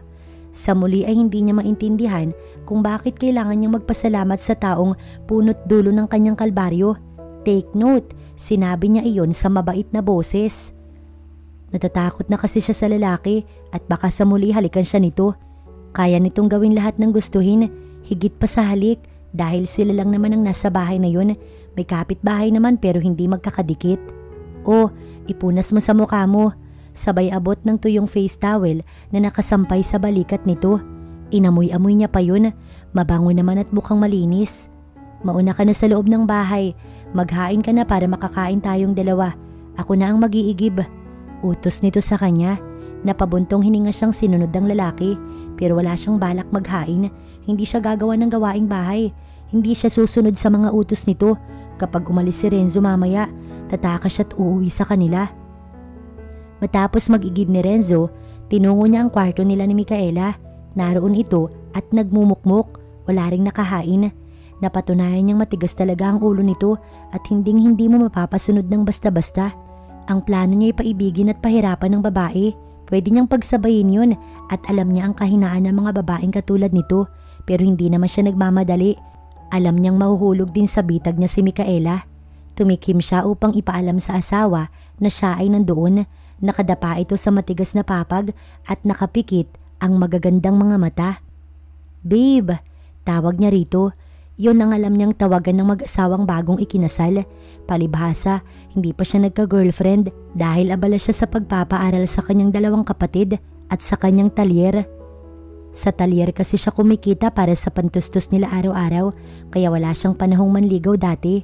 Nang mamatay ang mga magulang, kargo niya na ang mga kapatid niya kaya hindi niya tinapos ang pag-aaral at umextra na siya sa talyer ni Mang Odel. Nang makaipon ng pera, tsaka naman siya nagpatayo ng sariling negosyo. Ginamit niya ang mga natutunan sa dating amo. Katunayan, dito niya inangkat ang kanyang mga kagamitan na kailangan niya at ang kagandahan, pwede niyang utangin. Malaki na ang utang niya kay Mang Odel kaya siya nagka-interes kay Micaela dahil ito ang daan niya upang guminhawa ang kanilang buhay na magkakapatid. Kaya nga hindi dapat malaman ni Micaela na ang lahat ng to ay peke at kasama lamang sa plano nila ni Mr. Pancho de la Vega na mapabago ang anak dahil pagkatapos nito magiging malaya sila at babalik sa dati na tila hindi magkakilala at hindi sila ikinasal dalawa. Kaya kalakip nito, iiwasan niya ring mahulog ang loob sa babaeng ito dahil sa kabila ng ikinasal na silang dalawa, langit at lupa pa rin ang pagitan nila. Mananatiling tinitingala ito at marahil kung malalaman ni Micaela na ginamit niya ito para lang guminhawa ang kanyang buhay, malamang kamumuhian siya nito pero hindi na mahalaga ito sa kanya. Mas importante ang kinabukasan ng dalawa niyang kapatid. Nangako siya sa harap ng puntod ng kanyang magulang na magiging maayos sa mga kapatid niya kaya tutuparin niya yun. Kakain na tayo, aalis ako, sabi ni Renzo nang hindi umimik ang asawa. Napaangat naman ng ulo si Micaela pagkarinig sa sinabi ni Renzo. Yun kasi ang iniintay niyang pagkakataon, ang umalis ito at may iwan siyang mag-isa. Napilitan siyang bumangon, tumingin kay Renzo. Saan ka naman pupunta? Pag-uusisa niya. Sa talyer, may maliit kasi akong shop. Pagmamalaki nito, napataas ang kanyang kilay. Ito lang yata ang negosyanteng wala man lang kahit na anong gamit sa bahay. Ni Foom wala, walang TV, walang stereo, walang ref. May kalakihan naman ng bahay pero gawang kahoy. Wala man lang asenso. Pwede kang sumama kung gusto mo. Baka kasi mamiss mo ko. Anito sa kanya na sinabayan ng kindat. Tumayo na siya't hindi pinansin ang sinabi ng asawa. Sadyang mapang-asar lang talaga ito kaya hindi niya napapatulan. May iwan na lang ako dito sa bahay. Wala naman akong gagawin dun. Ikaw bahala. Kasunod niya itong nagtungo sa kusina. Tortang talong ang ulam at may 3 pirasong tuyo sa lamesa. Gusto mo ba ng kape? Alam ko kasi sa mayayaman hindi nagkakape. Sabi nito sa kanya, hindi niya betang ulam. Gusto niya sa umaga'y bacon o hindi kaya'y sunny side up egg. Bihira din siyang kumain sa umaga. Kadalasan ng almusal niya, 10:00 at sa school na lamang ginagawa. Pero hindi na siya nag-inarte pa dahil huling araw niya na ito sa pudar ni Renzo. Pagkaalis ni Renzo, agad ding umalis si Micaela. Hindi na siya nag-abala pang magligpit at wala na siyang balak pang balikan ng maralitang pamumuhay ng lalaki. Magandang umaga sa iyo, Ineng. Saktong paglabas ni Micaela sa kahoy na gate ni Renzo ay bati ng isang ginang sa kanya. Nagulat pa nga siya sa pagsulpot nito kaya hindi siya nakapagsalita. Abay, totoo pala ang sabi-sabi na nag-asawa na pala itong si Renzo. Napakagandang bata mo naman. Palatak pa nito. Wala siyang imik pero napilitang ngumiti. Gusto niyang sabihing abala ito sa pag-alis niya pero hindi niya magawa. Wala siyang balak makipagkwentuhan rito. Napakaswerte mo kay Renzo, Ining. Alam mo ba yun? Dahil yang si Renzo, napakabait niyang bata. Wala akong masabi dyan sa kanya. Ubod ng sipag. Sa panahon natin ngayon, bibihira ang katulad niya. May pagmamalaki nitong Saad. Ganun po ba? Kunwari ay sabi niya pero gustong gusto niya nang umalis. Oo, naku, hindi ka magsisisi. Para ko na ring apo yung 3 magkakapatid na yan. Madaling makisuyo sa kanila kahit na busy pa. Halika dali at saktong may niluto akong ulam. Bibigyan ko kayong mag-asawa. Hila nito sa kanya. Ako nga pala si Inay Bining. Dito lang ang bahay ko. Total naman mag-isa ka lang dyan. Pwede kang pumasyal sa amin kung gugustuhin mo. Wala din naman akong kausap. Mahabang saad ng ginang. Inay Bining, sandali lang ho ha. Bawi niya sa kamay na hila-hila nito. Wala kasi siyang balak sumama sa bahay ng ginang at makinig sa kwento nito tungkol kina Renzo. Mas gusto niya pang umalis at umuwi sa kanila. Nagtatanong naman itong tumingin sa kanya. Nagsinungaling na lang siyang aalis upang mamamalengke. Mabutit pinayagan naman kaagad siya ng ginang. Sinabi pang mag-ingat siya. Pero ang totoo, nagpara siya ng tricycle at nagpahatid patungo sa bus station. Habang si Renzo naman, may ilang kagamitan para sa kanyang talyer na nakalimutan sa bahay. Kaya naisipan nitong bumalik gamit ang motor ni Elliot. Pero nagulat siya pagdating sa bahay. Wala ang asawa. Hinanap niya muna ito sa buong bahay pero wala talaga. Gano'n na gano'n ang itsura ng bahay ng alisan niya kanina. Hindi naman siya nag-alala dahil may ideya siya kung nasaan ito. Kagabi pa niya napansin ang pagkadisgusto nito sa kanila. Tiyak niyang umuwi ito. Senyorita? Gulat ang kanilang maid pagkakita kay Micaela pagdating niya ng bahay. 2:00 na iyon ng hapon dahil traffic. Hindi niya pinansin ng maid na nagtuloy sa kanyang silid. Pakiramdam niya 1 taon siyang hindi nakauwi sa kanila. Sobrang na-miss niya ang kanyang silid. Pagpasok nga rito, agad niyang niyakap ang malalaking teddy bear na katabi niyang matulog gabi-gabi. Naligo din siya dahil nanlalagkit siya't init na init. Wala pang 3 oras, may kumatok sa kanyang silid. Nabungaran niya ang kanyang amang galit na galit. Dad! Kinakabahan niyang Saad. Napabuntong hininga ito habang nakatitig sa kanya. May usapan tayo, Micaela, na kapag sinaway mo yung kagustuhan ko sa bagay na ito, tatanggalan kita ng mana. Lahat ng meron ka mawawalan ng karapatan. I'm sorry pero kailangan kong gawin to. Simula ngayon wala na kaming anak. Hindi ka na isang De La Vega. Makakaalis ka na. Parang tinarak ng paulit-ulit ang puso niya sa narinig mula sa kanyang ama. Kung pagkakamalimang tinakasan niya si Renzo, yun ay hindi siya komportable sa bahay na iyon. Hindi siya sanay sa hirap. Hindi siya sanay sa matigas na higaan. Kamamatay niya ang matulog sa matigas gabi-gabi. Dad, hindi niyo pwedeng gawin sa akin to, Dad. Palahaw niya dahil iniwan lang siya nito. Sinundan niya ito hanggang sala kung saan naroon ang kanyang ina. Mom, please. Baling niya rito pero tumango ito at walang sinabi. Namalisbis ang kanyang luha sa magkahalong inis at lungkot. Matinding lungkot dahil pinagtabuyan siya. Hindi niya alam kung saan siya pupunta ngayon. Kung kina Lucille, tiyak malalaman lang din ni Renzo na nandun siya. Gabi na pero nasa terminal pa rin siya ng bus at iniisip kung uuwi ng Malingkaw, kung babalik pa ba siya sa asawa. Kung hindi naman, saan naman siya pupunta? Naramdaman niya ang pagtulo ng kanyang mga luha. Hindi niya akalaing makakaramdam ng ganitong awa para sa sarili. Sarado na ang bahay nila para sa kanya. Wala na siyang pagpipilian kundi bumalik sa asawa. Inat-inat siyang sumakay sa huling biyahe ng bus patungong Malingkaw. Buo na ang pasya niyang babalik na lamang siya kay Renzo. Nang makitang nakasakay si Micaela sa bus, ay agad tumawag ang isang lalaking nagbabantay sa babae kanina upang ibalita kay Mr. De La Vega na sumakay na ang anak nito pauwi sa Malingkaw. Pagkatapos, ibinalita naman ng Don kay Renzo na pauwi na ang kanyang anak. Renzo? Gulat si Micaela pagkakita sa asawa. Saktong pagbaba niya ng bus, kadarating niya lang noon. Malalim na ang gabi at tila kanina pa ito nag-aabang sa kanya. Nilapitan kaagad siya nito ng nakangiti at sinuotan ng jacket.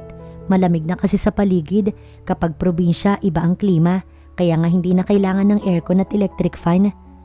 Tinawagan ako ng dad mo, siya ang nagsabi sa akin na sunduin kita rito. Anito sa kanya habang inaalalayang sumakay ng tricycle. Paano ka naman natawag ni dad? Wala namang signal dito sa inyo. Bukod doon, wala na silang pakialam sa akin. Mula ngayon hindi na nila ako anak. Malungkot niyang tugon. Sobrang sama ng loob niya sa ama. Oo nga't matigas ang kanyang ulo, pero rason ba yun para ipagtabuyan siya at tanggalan ng mana? Nag-iisang anak lang naman siya. Pag gantong cellphone meron. Pinakita nito ang malaking cellphone na tila may antena, pero pwede lang daw yun sa tawag at text. Hindi siya kumibo dahil sa pagod na nararamdaman. Mas gusto na lang niyang magpahinga. Pagdating sa bahay, naghain kaagad si Renzo para makakain na sila. Kahit hindi niya type ang ulam, walang choice ang babae kundi kumain. Wala na siyang yaman ngayon pwedeng asahan. Wala na rin siyang mga magulang. Si Renzo na lang ang meron siya. Kaya sa ayaw at sa gusto niya, wala siyang magagawa kundi tanggapin na lang ito bilang asawa. Ate, hindi ganyan. Ni Remy na natatawa pa kay Micaela. Isang linggo na noon ang lumipas, simula nang bumalik siya sa poder ni Renzo at dahil walang pasok si Remy, matyaga siyang tinutulungang maglaban nito. Kapag nagluluto naman ng asawa, nasa tabi siya't nanunood para matuto. Nais niya rin namang pagsilbihan si Renzo. Napansin niya kasi kapag galing ito sa trabaho kadalasan, naglalaba pa kapag tambak ang assignment ni Remy at Jiro. Pero ang dalawang magkapatid, kapwa marunong sa gawaing bahay. Pinagagalitan din ni Renzo ang mga ito kapag hindi nagliligpit ng kalat, lalo na sa mga silid ng dalawa. Salitan ding maghugas si Remy at Jiro pagkatapos ng hapunan. Siya naman ay kusang gustong matuto. Sorry, ganito ba? Habang binabrush ang pants ni Renzo ay tanong ni Micaela. Mahapdi ang sabon sa balat. Dama niyang pinagpapawisan siya dahil tagatak ang pawis niya sa noot likod. Mainit kasi sa may puso. Diinan mo pati, tsaka gusto ni kuya tanggal ang mantsa. Ito, turo ni Remy sa kalawang ng pantalon ni Renzo.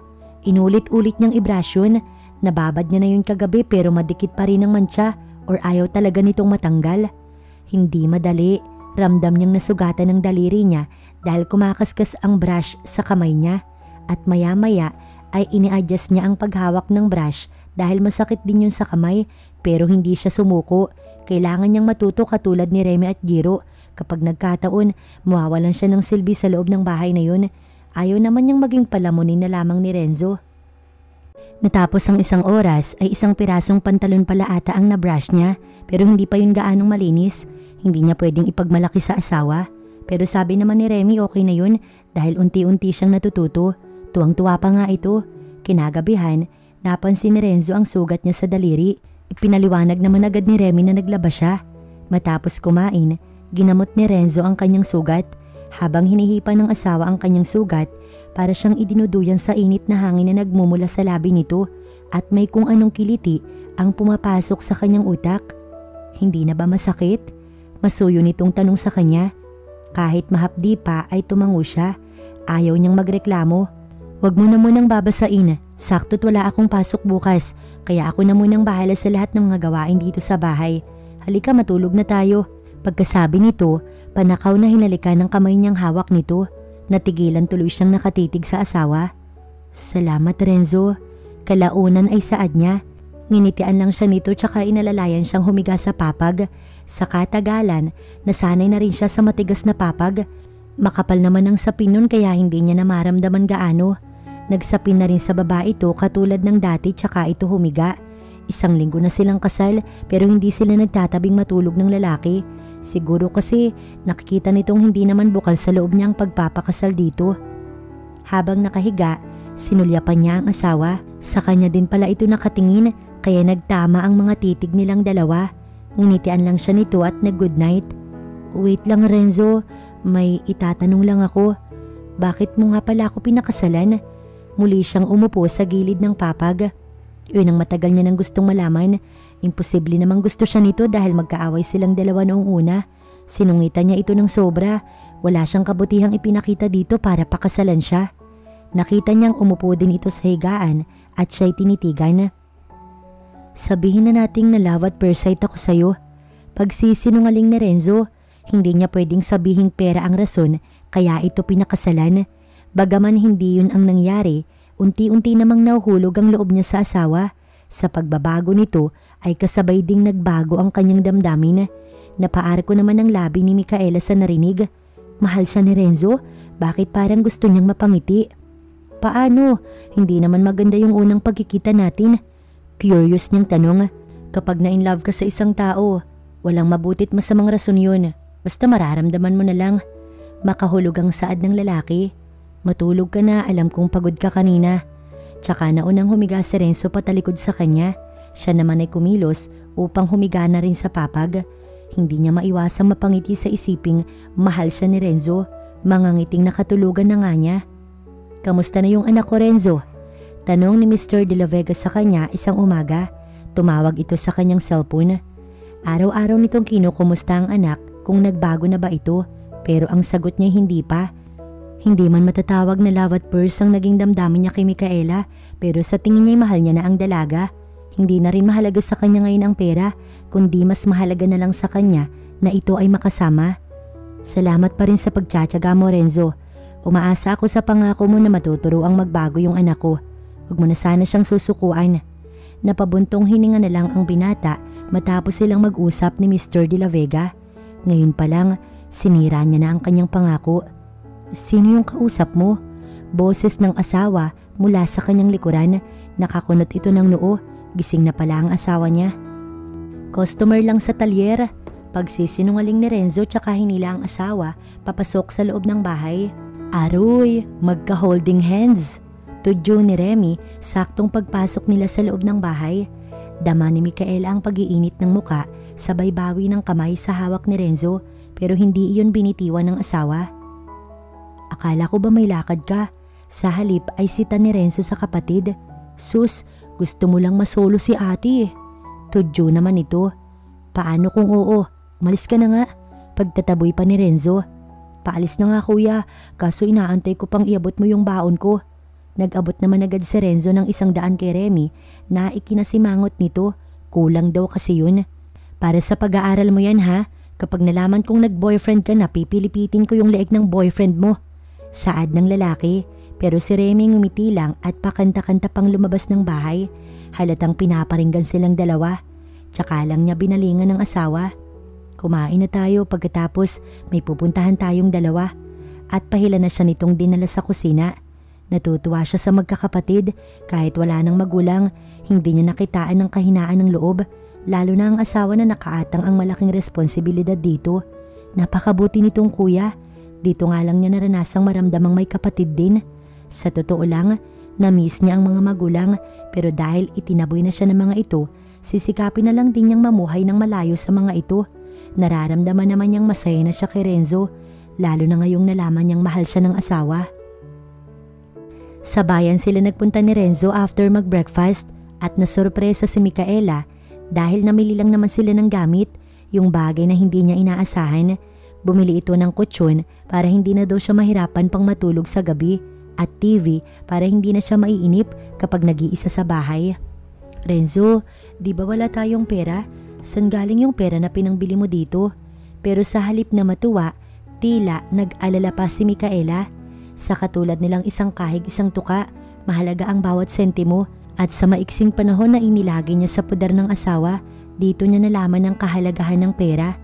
Minsan sa isang araw, kumikita lang si Renzo ng 4,000 sa talyer, malayong malayo sa milyong kinikita ng kanyang ama sa mga negosyo nito. At ang 4,000 ay may kailangan pa itong bilhin para sa shop, baon ng mga bata at pagkain nila sa maghapon. Alam niya yun dahil ibinibigay sa kanya ng asawa ang lahat ng pera nitong kinikita sa talyer. Sa totoo lang, naranasan niya na ngang magtipid. Naitatabi kong pera yan, love.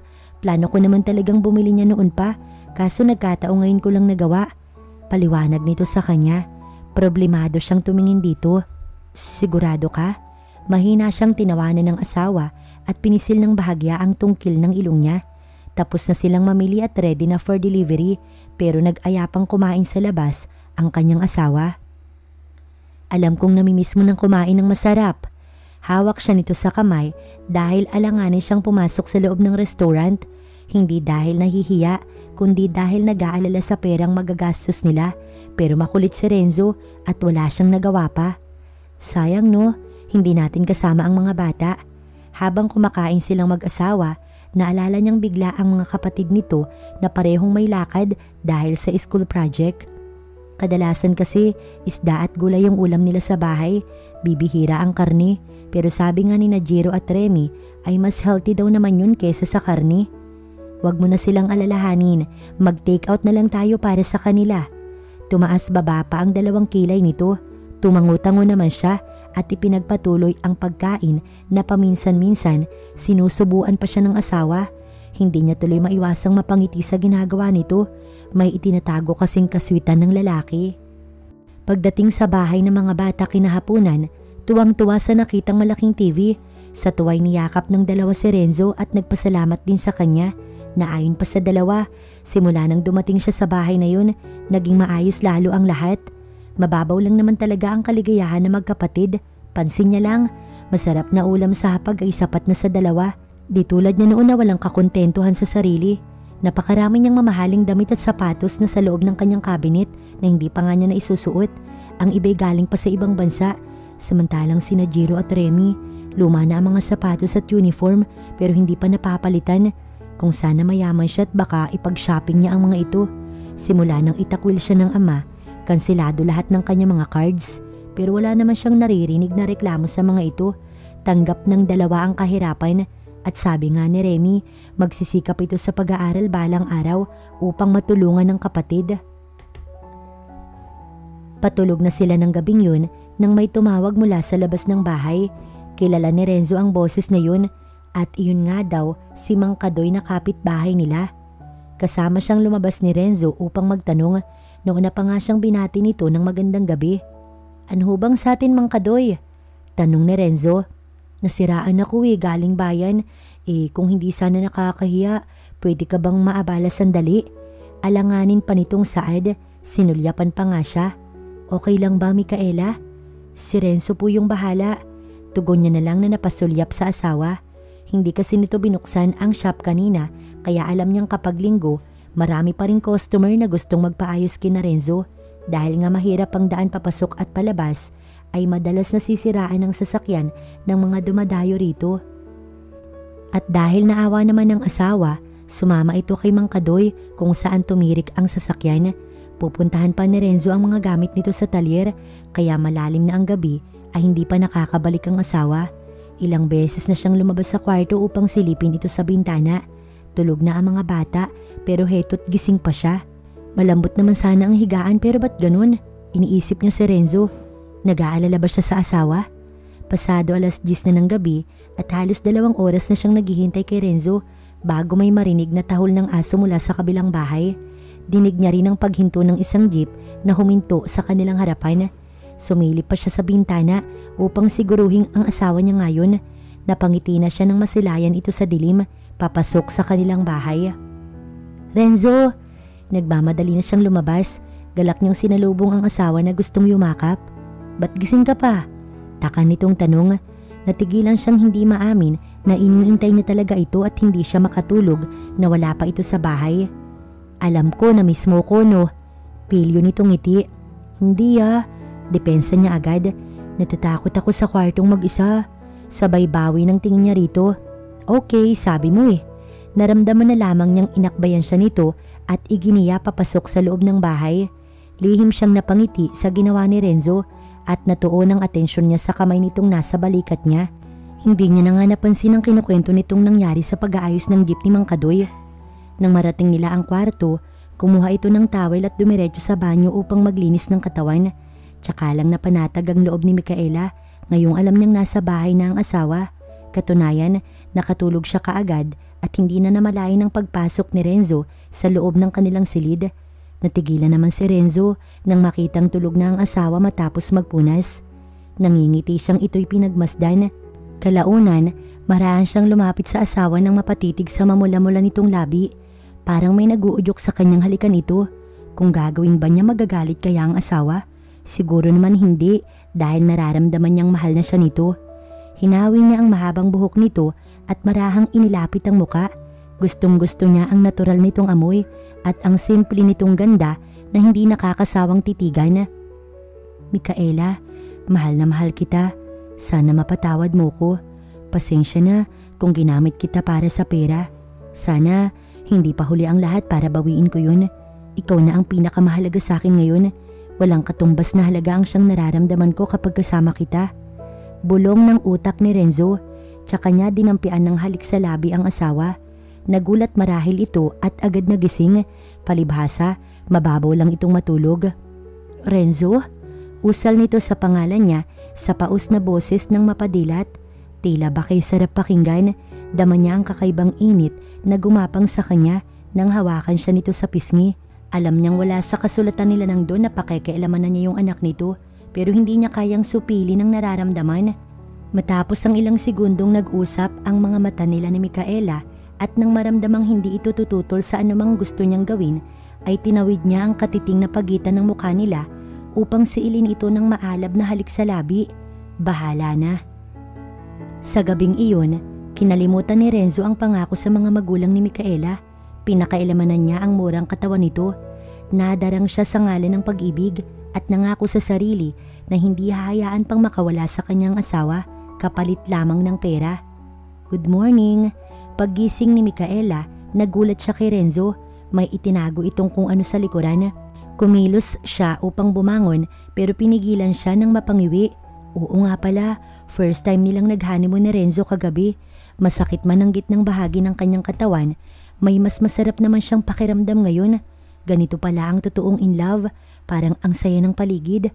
Kagabi, hindi niya maiwasang aminin sa sarili na mahal niya na ang asawa. Habang binabaybay ng nakakakilabot nitong halik ang buo niyang katawan, parang naiwan pa sa sistema niya ang mainit nitong mga haplos.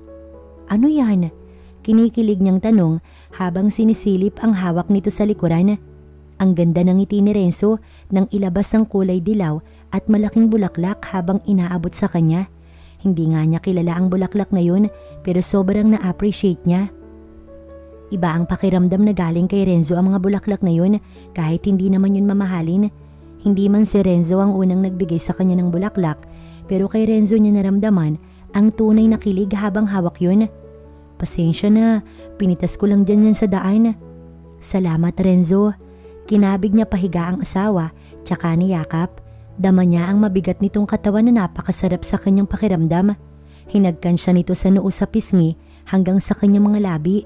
Masarap humalik si Renzo, sa totoo lang. Nakakadarang katulad kagabi or siguro dahil mahal niya ang lalaki. Napapapikit siya sa bawat hagod ng labi nito sa kanya. Nadismaya pa nga siya nang tumigil saglit ang lalaki sa ginagawa upang siya'y titigan. Nakakawit na noon ang kanyang dalawang kamay sa leeg ni Renzo at aaminin niyang gusto niyang maramdaman ulit ang kirot at tamis na ipinaramdam nito sa kanya kagabi. Bakit? Taka niyang tanong sa matagal nitong pagtitig sa kanya. Mahal kita Micaela. Nakita niya ang paglambong ng lungkot sa mga mata nito. Mahal na rin kita Renzo. Diba sinabi ko na sa'yo yun kagabi? Nag-iwas ito ng tingin at tila may gustong sabihin na hindi maituloy. Niyakap lang siyang muli pagkatapos ay nagsalita. Kain na tayo, may pasok pa ako sa trabaho. Okay ka lang ba ditong mag-isa? Para siyang bata na buhat-buhat nito patungong kusina. Lihim siyang natatawa sa asawa. Ang sweet nito sa umagang yun. Sana lagi silang ganun. Akala mo sa akin bata, kaya ko mag-isa dito. Nang mailapag nito sa isang silya, sinundan niya ng tingin ng asawa habang kumukuha ng plato para sa kanilang dalawa. Nakapasok na ang mga bata dahil tahimik na ang bahay. Kung ganun, hinintay lang siya ni Renzo na magising. Nag-aalala ito marahil sa kanya. Sigurado ka ha? Aagahan ko na lang umuwi mamaya. Tsaka nga pala love, pwede mong ipagpatuloy ang pag-aaral mo sa pasukan. Mabuti nga yan at may titingin sa dalawa. Isusumbong mo sa akin kapag nagloko sa eskwela. Habang kumakain ay saad nito, natigilan muna siya saglit. Di ba nga, ang laki na ng gastusin natin, tapos dadagdag pa ako. Huwag na lang kaya Renzo. Ginagap nito ang kanyang palad. Ito ang gusto ng parents mo, Micaela, na makatapos ka. Basta pagsisikapan nating mag-asawa at pagtutulungan natin. Okay ba yun? Hindi na tumanggi pa si Micaela sa gusto ng asawa. May punto nga kasi ito at kapag nakatapos siya ng kolehiyo, mas higit niyang matutulungan ng asawa. Makakapagtrabaho siya ng maayos at mapapagaan ng gastusin nilang dalawa. Kaya nang dumating ang pasukan, sinunod niya ang kagustuhan nito. Alam niyang mahihirapan ito dahil 3 na silang nag-aaral. 2 silang kolehiyo ni Remy at high school naman si Jiro, at ang kaya lang nilang gawin ay magtipid at kapag walang pasok, tumulong sa asawa sa talyer, pero hindi naman siya nito pinapayagan. Renzo iho, mabuti naman at napadalaw ka. Tuwang salubong ng ama ni Micaela sa kanya nang puntahan niya ito mismo sa office. 3 buwan na noon ang nakakalipas. Sir, gusto ko sana kayo makausap. Of course, actually, gusto na rin naman kitang makausap. Alam kong tungkol ito kay Micaela. Agad siyang iginiya nito upang paupuin sa harap ng mesa nito. Sir, binabawi ko na po yung pinag-usapan natin. Panimula ni Renzo kaya nawala ang ngiti sa labi ng Don. What do you mean, Renzo? Hindi na ba talaga magbabago ang anak ko? Malungkot nitong tanong. Hindi yun ang ibig kong sabihin, sir. Mahal ko na si Micaela at hindi ko na kailangan ng pera nyo. Matapang niyang saad, napatayo ito sa gulat. Hindi mo naiintindihan ang sinasabi mo, Renzo. Baka nakakalimutan mo may pinirmahan kang kontrata. Nagtaas ng boses si Mr. De La Vega. Hindi ko po nakakalimutan yun, sir. Humihingi po ako ng tawad. Sa tingin mo mapapayagan kita? Ano't ano man, anak namin si Micaela. Pera lang ang rason kung bakit mo siya pinakasalan. Siguro naman sapat na yung panahong inilagi ni Micaela sa poder mo. Kukunin ko na yung anak ko at ihuhulog ko yung pera sa account mo. Makakaalis ka na. Biglang nagbago ang anyo ni Mr. De La Vega. Nagagalit ito. Hindi ko po kayo mapapayagang kunin sa akin ng asawa ko. Magkakamatayan muna tayo. Napatayo na rin si Renzo at matapang na humarap kay Mr. De La Vega. Nagulat ito sa kanyang inasta pero nagawa siya nitong pagtawanan. Alam mong sa simula pa lang, peki na yung kasal nyo, Renzo. At oras na ginalaw mo yung anak ko, ipakukulong kita dahil may pinirmahan ka. Habang tumataway saad nito, nagtagis ang bagang ni Renzo. Baka nakakalimutan yung itinakwil nyo si Micaela. Kasal kami, peki man yun or totoo. Pero sinasabi ko sa'yo, nagmamahalan kami ng anak nyo. Hindi ako papayag na kunin nyo sa akin ang mahal ko. Tsaka pagalit na tumalikod si Renzo at iniwan ng matanda. Humihingal naman sa galit si Mr. De La Vega. Pagkuway pinahanda niya ang driver, kukunin niya ang kanyang anak ora mismo. Sa hapon na yon, dumating nga si Mr. De La Vega sa baryo Malingkaw kasama ng pulis. Sakali mang magmatigas si Renzo, mapipilitan siyang ito ay pakulong. Dala rin ng matanda ang kontratang pinirmahan ni Renzo noon. Kanina, naipadala niya na ang pera sa account ng lalaki, 10 milyon para sa kabuhayan nito. Alam niyang mas matimbang pa rin kay Renzo ang pera. Walang sino man ang hindi masisilaw sa salapi. Lahat gustong yumaman at magkaroon ng kapangyarihan, kaya imposibleng tanggihan yun ni Renzo para lamang sa anak niya. Dad, gulat na gulat naman si Micaela pagkakita sa amang nagtakwil sa kanya. Tila namamalikmata lang siya. Kadarating niya lang sa bahay nun kasabay si Remy nang may pumaradang sasakyan sa harapan ng kanilang bahay. Nagkatinginan pa sila ni Remy nang parehong makilala ang kanyang ama. Mukha kasi itong galit at seryoso. Ang mas lalong ikinagulat niya, may dala itong isang pulis base na rin sa suot nitong uniform. Bukod doon, may 2 bodyguard din ang kanyang ama. Micaela, iha, sinusundo na kita. Miss na miss ka na ng iyong ina. Pagkasabi noon, hinawakan siya sa 2 kamay. Hindi pa siya nakaka-recover sa pagkagulat sa pagsulpot nito sa kanyang harapan matapos siyang ipagtabuyan nang muli itong magsalita. Anak, makinig ka sa akin. Tapos na ang kontrata namin ni Renzo. Binayaran ko na siya kaya naman sumama ka na sa akin. Nakangiti na ito nang muling magsalita. Hindi niya maunawaan ang sinabi ng ama pero daman niyang nasaktan siya. Kontrata? Natitigilan niyang tanong. Yes, iha. Pinakasalan ka ni Renzo dahil sa pera. Ito ang patunay. Pagkuway may kinuha itong file sa loob ng kotse at inabot sa kanya. Pirmado iyon ni Renzo at nagsasabing kapalit ng 10 milyon, pakakasalan siya nito at tuturo ang magbago. At ngayoy binabawi na siya ng ama pagkatapos sabihin sa kanya na tapos na ang kontratang iyon. Hindi ako naniniwala sa inyo, Dad. Nasasaktan niyang sigaw. Ate, huwag kang maniwala dyan. Hindi ganun si Kuya Renzo. Mahirap lang kami pero kailanman hindi niya gagamitin ang damdamin ng ibang tao para lang guminhawa. Singit ni Remy. Mabilis niyang pinunit ang papel na yon.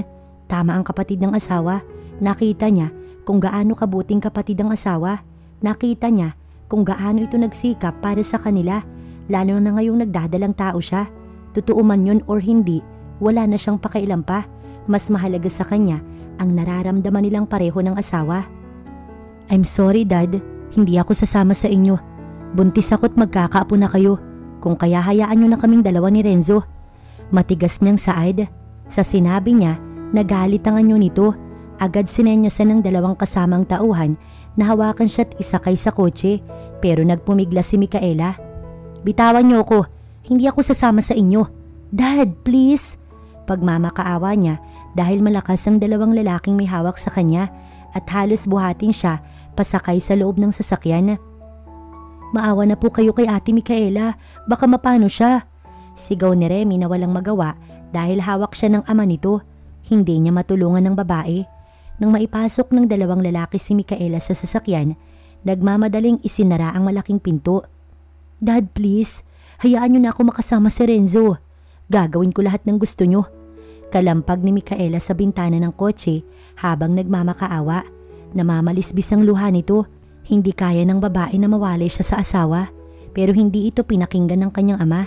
Kung paano ito naging bingi sa kanyang pagmamakaawa na wag siyang ipakasal nun sa taong hindi niya mahal, ay ganun din ito nagbibingi-bingihan sa pakiusap niyang wag ilayo sa taong natutunan niya ng mahalin. May sinabi ito sa isang pulis. Matapos itong tumango, umalis na sakay ng patrol. Ang ama naman niya'y sumakay na sa unahan ng sasakyan habang siya ay nasa magkabilang tagiliran ng kanyang bantay. Remy, tulungan mo ko! Paos na sigaw ni Micaela pero nilamon na lamang ng hangin ang boses nito dahil mabilis na pinaharurot ang sasakyan. Nagmamadali namang nagpara ng tricycle si Remy upang puntahan ng kuya niya at ibalita ang pagtangay ng sariling ama kay Ate Micaela niya. Mukhang may namalas tayo ngayon, Insan. Ang tumal, halos walang customer. Magsara na kaya tayo? Ani Elliot sa pinsan na kanina pa walang kibo at malalim ang iniisip. Hindi nga siya nito narinig sa kanyang sinabi. Samantalang magkatabi lang naman sila. Hoy! Tinapik niya ito sa balikat. Tsaka lang siya sinulyapan ni Renzo pero bumuntong hininga. Ang lalim niya na. May problema ba kay ni Micaela? Alam na ba niya ang tungkol sa kontrata? Umiling muna si Renzo.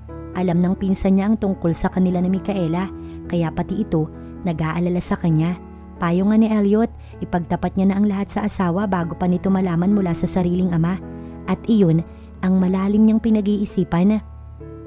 Nakapagdesisyon na siyang ipagtapat ang lahat kay Micaela at handa niyang tanggapin kung magagalit man ito basta wag na wag lamang siyang iiwan ng babae. Hindi niya kayang mawala ang kanyang mag-ina. Nakausap ko na si Mr. De La Vega. Siya ang sinadya ko sa Maynila kaninang umaga. Tugon niya sa pinsan. Talaga? So anong sabi? Galit ba? Sunod-sunod nitong tanong. Sasagutin pa sana niya nang may humintong tricycle sa tapat ng kanyang shop. Pareho silang napatayo ni Elliot nang makitang umiiyak na bumaba si Remy. Kinakabahan siya habang malalaki ang hakbang na ito'y sinalubong. Dama niyang may hindi magandang nangyari. Kuya, tulungan mo si Ate Micaela. Kinidnap siya ng dad niya. Totoo bang peke lang yung kasal niyo ha kuya? Totoo bang tumanggap ka ng malaking pera sa ama ni Ate Micaela kapalit ng pagpapakasal sa kanya? Umiiyak at sunod-sunod na tanong ni Remy pero hindi na nag-abala pang sagutin iyon ni Renzo. Mabilis na kinuha ang helmet at susi tsaka patakbong tinungo ang lumang motor ni Elliot na nakaparada sa labas ng talyer. Tanging usok ng tambutso na lang ang namalay ng dalawa matapos iyong humarurot palayo. Alalang-alala si Renzo sa asawa habang pinahaharurot ang motor sa malubak na daan. Susundan niya si Micaela kahit harangan pa siya ng matigas na pader ni Mr. De La Vega. Walang takot niyang gigibain yun, makuha niya lang ang kanyang mag-ina. Walang tigil ang pagpatak ng mga luha ni Micaela hanggang sa makarating sila sa bahay. Akay-akay pa siya ng dalawang malalakas na lalaki paloob. Nagpumiglas siya at ginamit ang pagkamaldita, tsaka binigyan niya ng tagi-isang sampalang dalawang lalaking kanina niya pa kinaiinisan. Kanina pa siya nabubwisit sa mga ito tuwing hahawakan siya at kakalad ka rin. Tigagal naman ang dalawang lalaki sa ginawa niya pero hindi niya pinagsisihan. Micaela! Saway naman ang doon, tsaka niya ito hinarap. Bakit niyo ba ginagawa to, Dad? Ano bang akala niyo sa akin walang pakiramdam?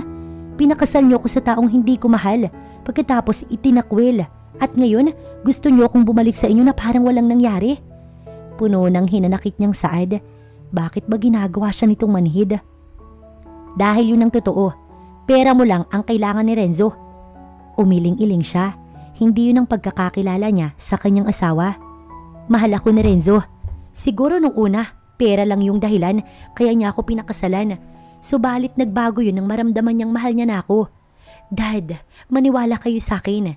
Kay Renzo ko lang naramdaman ang pagmamahal na hindi ko maramdaman mula sa inyo ni Ma'am. Galit niyang sabi sa kanyang ama. Nang hindi ito kumibo, lumuhod na siya sa harapan nito upang magmakaawa. Dad, please, hayaan niyo na kami ni Renzo. Hindi namin kailangan ng pera niyo.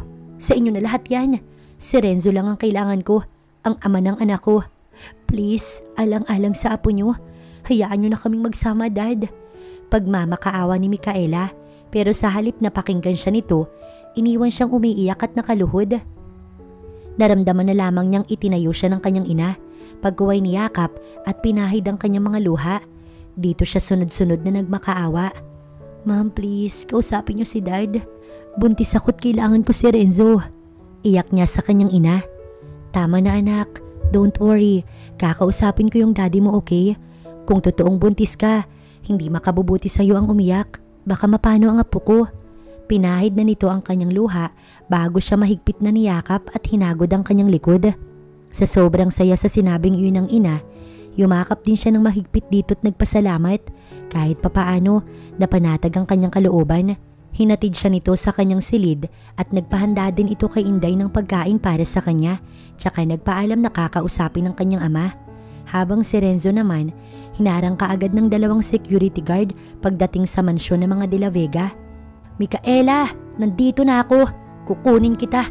Huwag kang mag-alala.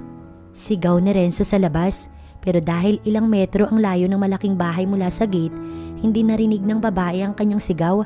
Nagmamakaawa si Renzo na papasukin pero ang sabi ng guard, bawal daw siya sa loob. Pero hindi napagod si Renzo magmakaawa sa dalawang gwardya hanggang sa itinawag ng isa sa mga ito sa doon at sinabing nasa gate siya. Kasalukuyan naman noon na nag-uusap ang mag-asawa. Minandohan ng doon ang mga guard na hayaan sa labas ang lalaki. Si Renzo naman nanindigan na hindi uuwi hanggat hindi kasama ang kanyang mag-ina kahit abutin pa siya ng bukas sa labas. Pancho, makinig ka sa akin. Nag-aalala ko kay Micaela. Ani Trinity sa asawa. Nasa library silang dalawa at dito sinundan ng asawa matapos pakalmahin ng anak. Masama siya nitong tinignan. Alam mong ginagawa ko to para sa anak mo. Wala akong ibang alam kundi mapabuti siya. Pero Pancho, mali ang paraan mo. Nakita naman natin, di ba? Napabuti siya sa kamay ni Renzo. Ito ang gusto mong pagbabago para sa kanya. Wala na tayong magagawa. Kasalanan mo rin kung bakit siya ipinakasal kay Renzo. Paano kung madamay pati ang apo natin? Inis na rin si Trinity. Malinaw ang naging usapan namin ni Renzo. Pasalamat na lang siya at hindi ko siya pinakulong sa ginawa niya sa anak ko. Galit pa ring saad ng lalaki. Kaya nga, hayaan na natin sila dahil nagmamahalan na yung mga bata. Wala na tayong magagawa. Isa pa, mabuting tao si Renzo. Nakikita kong totoong mahal niya ang anak natin. Hindi ka ba natutuwa na magkakaapo na tayo? Mahinahon ng saad ni Trinity sa asawa dahil nakikita niyang lumalambot ang ekspresyon nito. Hindi ito umimik na tila ba nag-iisip. Hinayaan naman muna ito ng asawa at umupo sa tabi nito. Kinuha ang kamay at pinisil. Pansyo, please, hayaan mo nang maging masaya ang anak natin. Pag-uulit pa ni Trinity.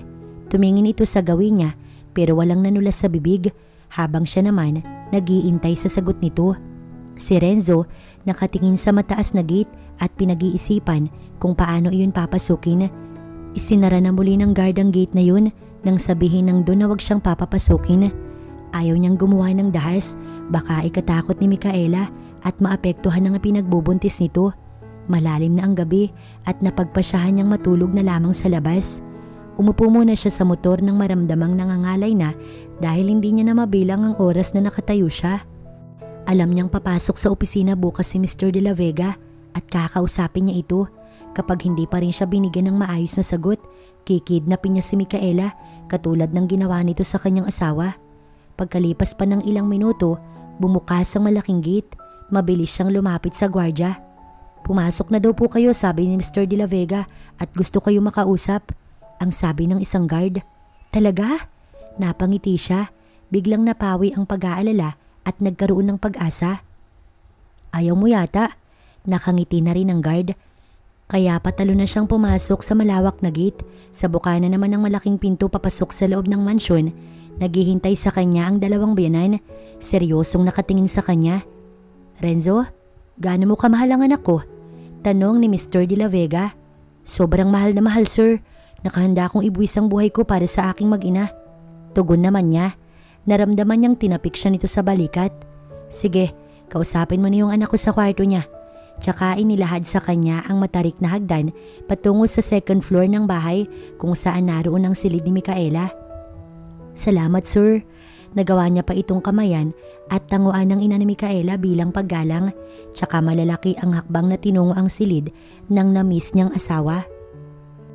Nakatulugan na lamang ni Micaela ang pag-iyak at pag-aalala niya para sa mangyayari kinabukasan sa kanila ni Renzo, pero nagising din nang may kumatok sa labas ng pintuan. Walang gana siyang bumangon upang pagbuksan kung sino man yun. Maaaring maid at pipilitin na naman siyang kumain dahil hindi siya naghapunan. Hanggat hindi siya papayagan ng magulang na bumalik sa pudar ng asawa, magmamatigas siya't hindi kakain kahit ikamatay niya. Alam niyang sa mga oras na yun, batid ni Renzo na kinuha siya ng ama at umaasa siyang babawiin ito.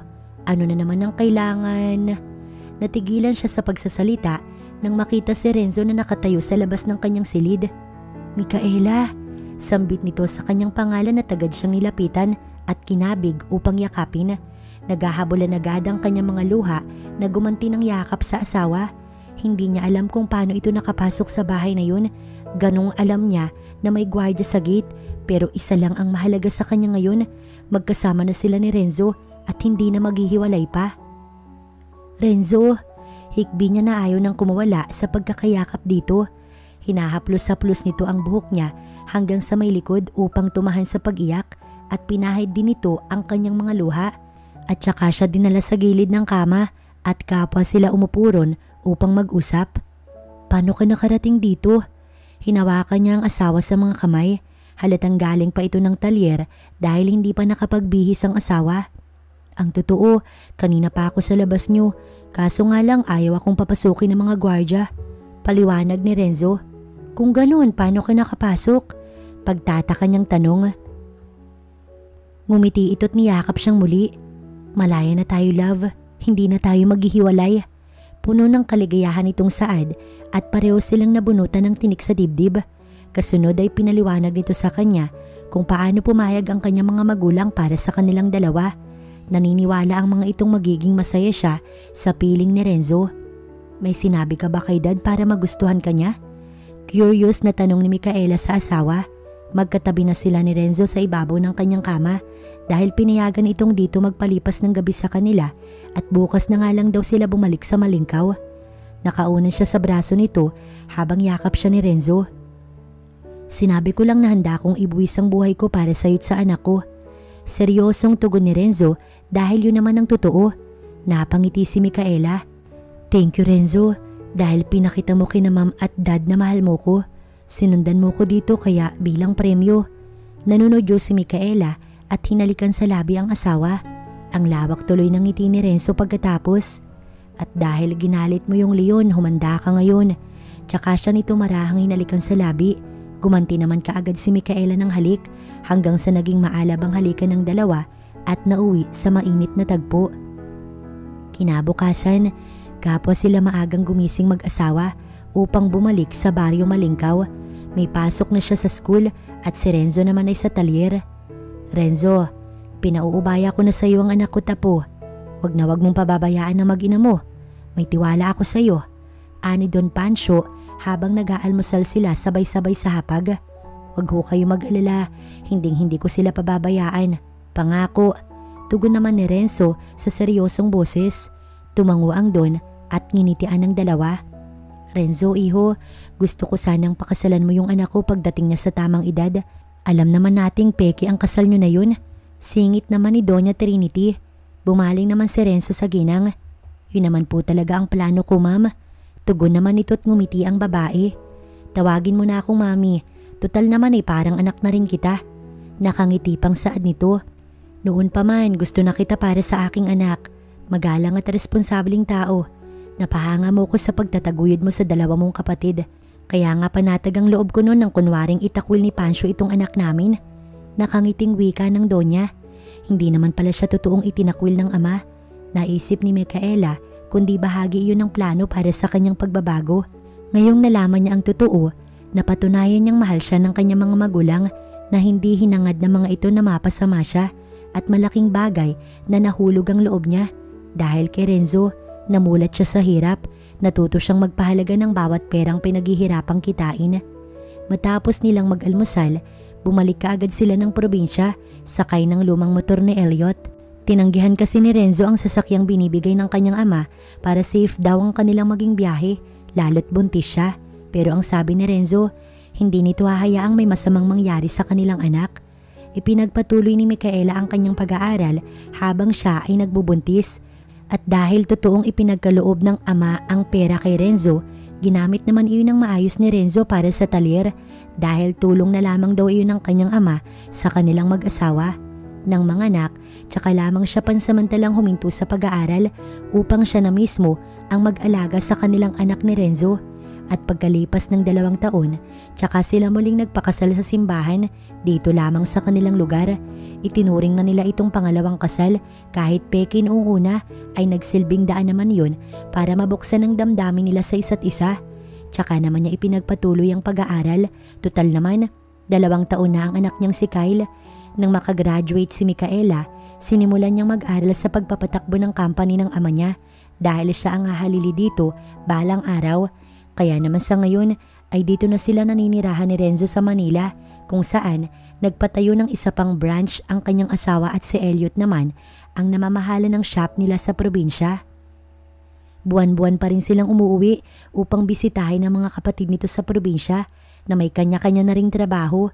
Sa tuwing may isip ni Micaela ang simula nila ni Renzo, wala siyang pinagsisisihan, bagkus sobrang blessed niya pa nga dahil napakabuti nitong asawa at ama ng kanyang anak.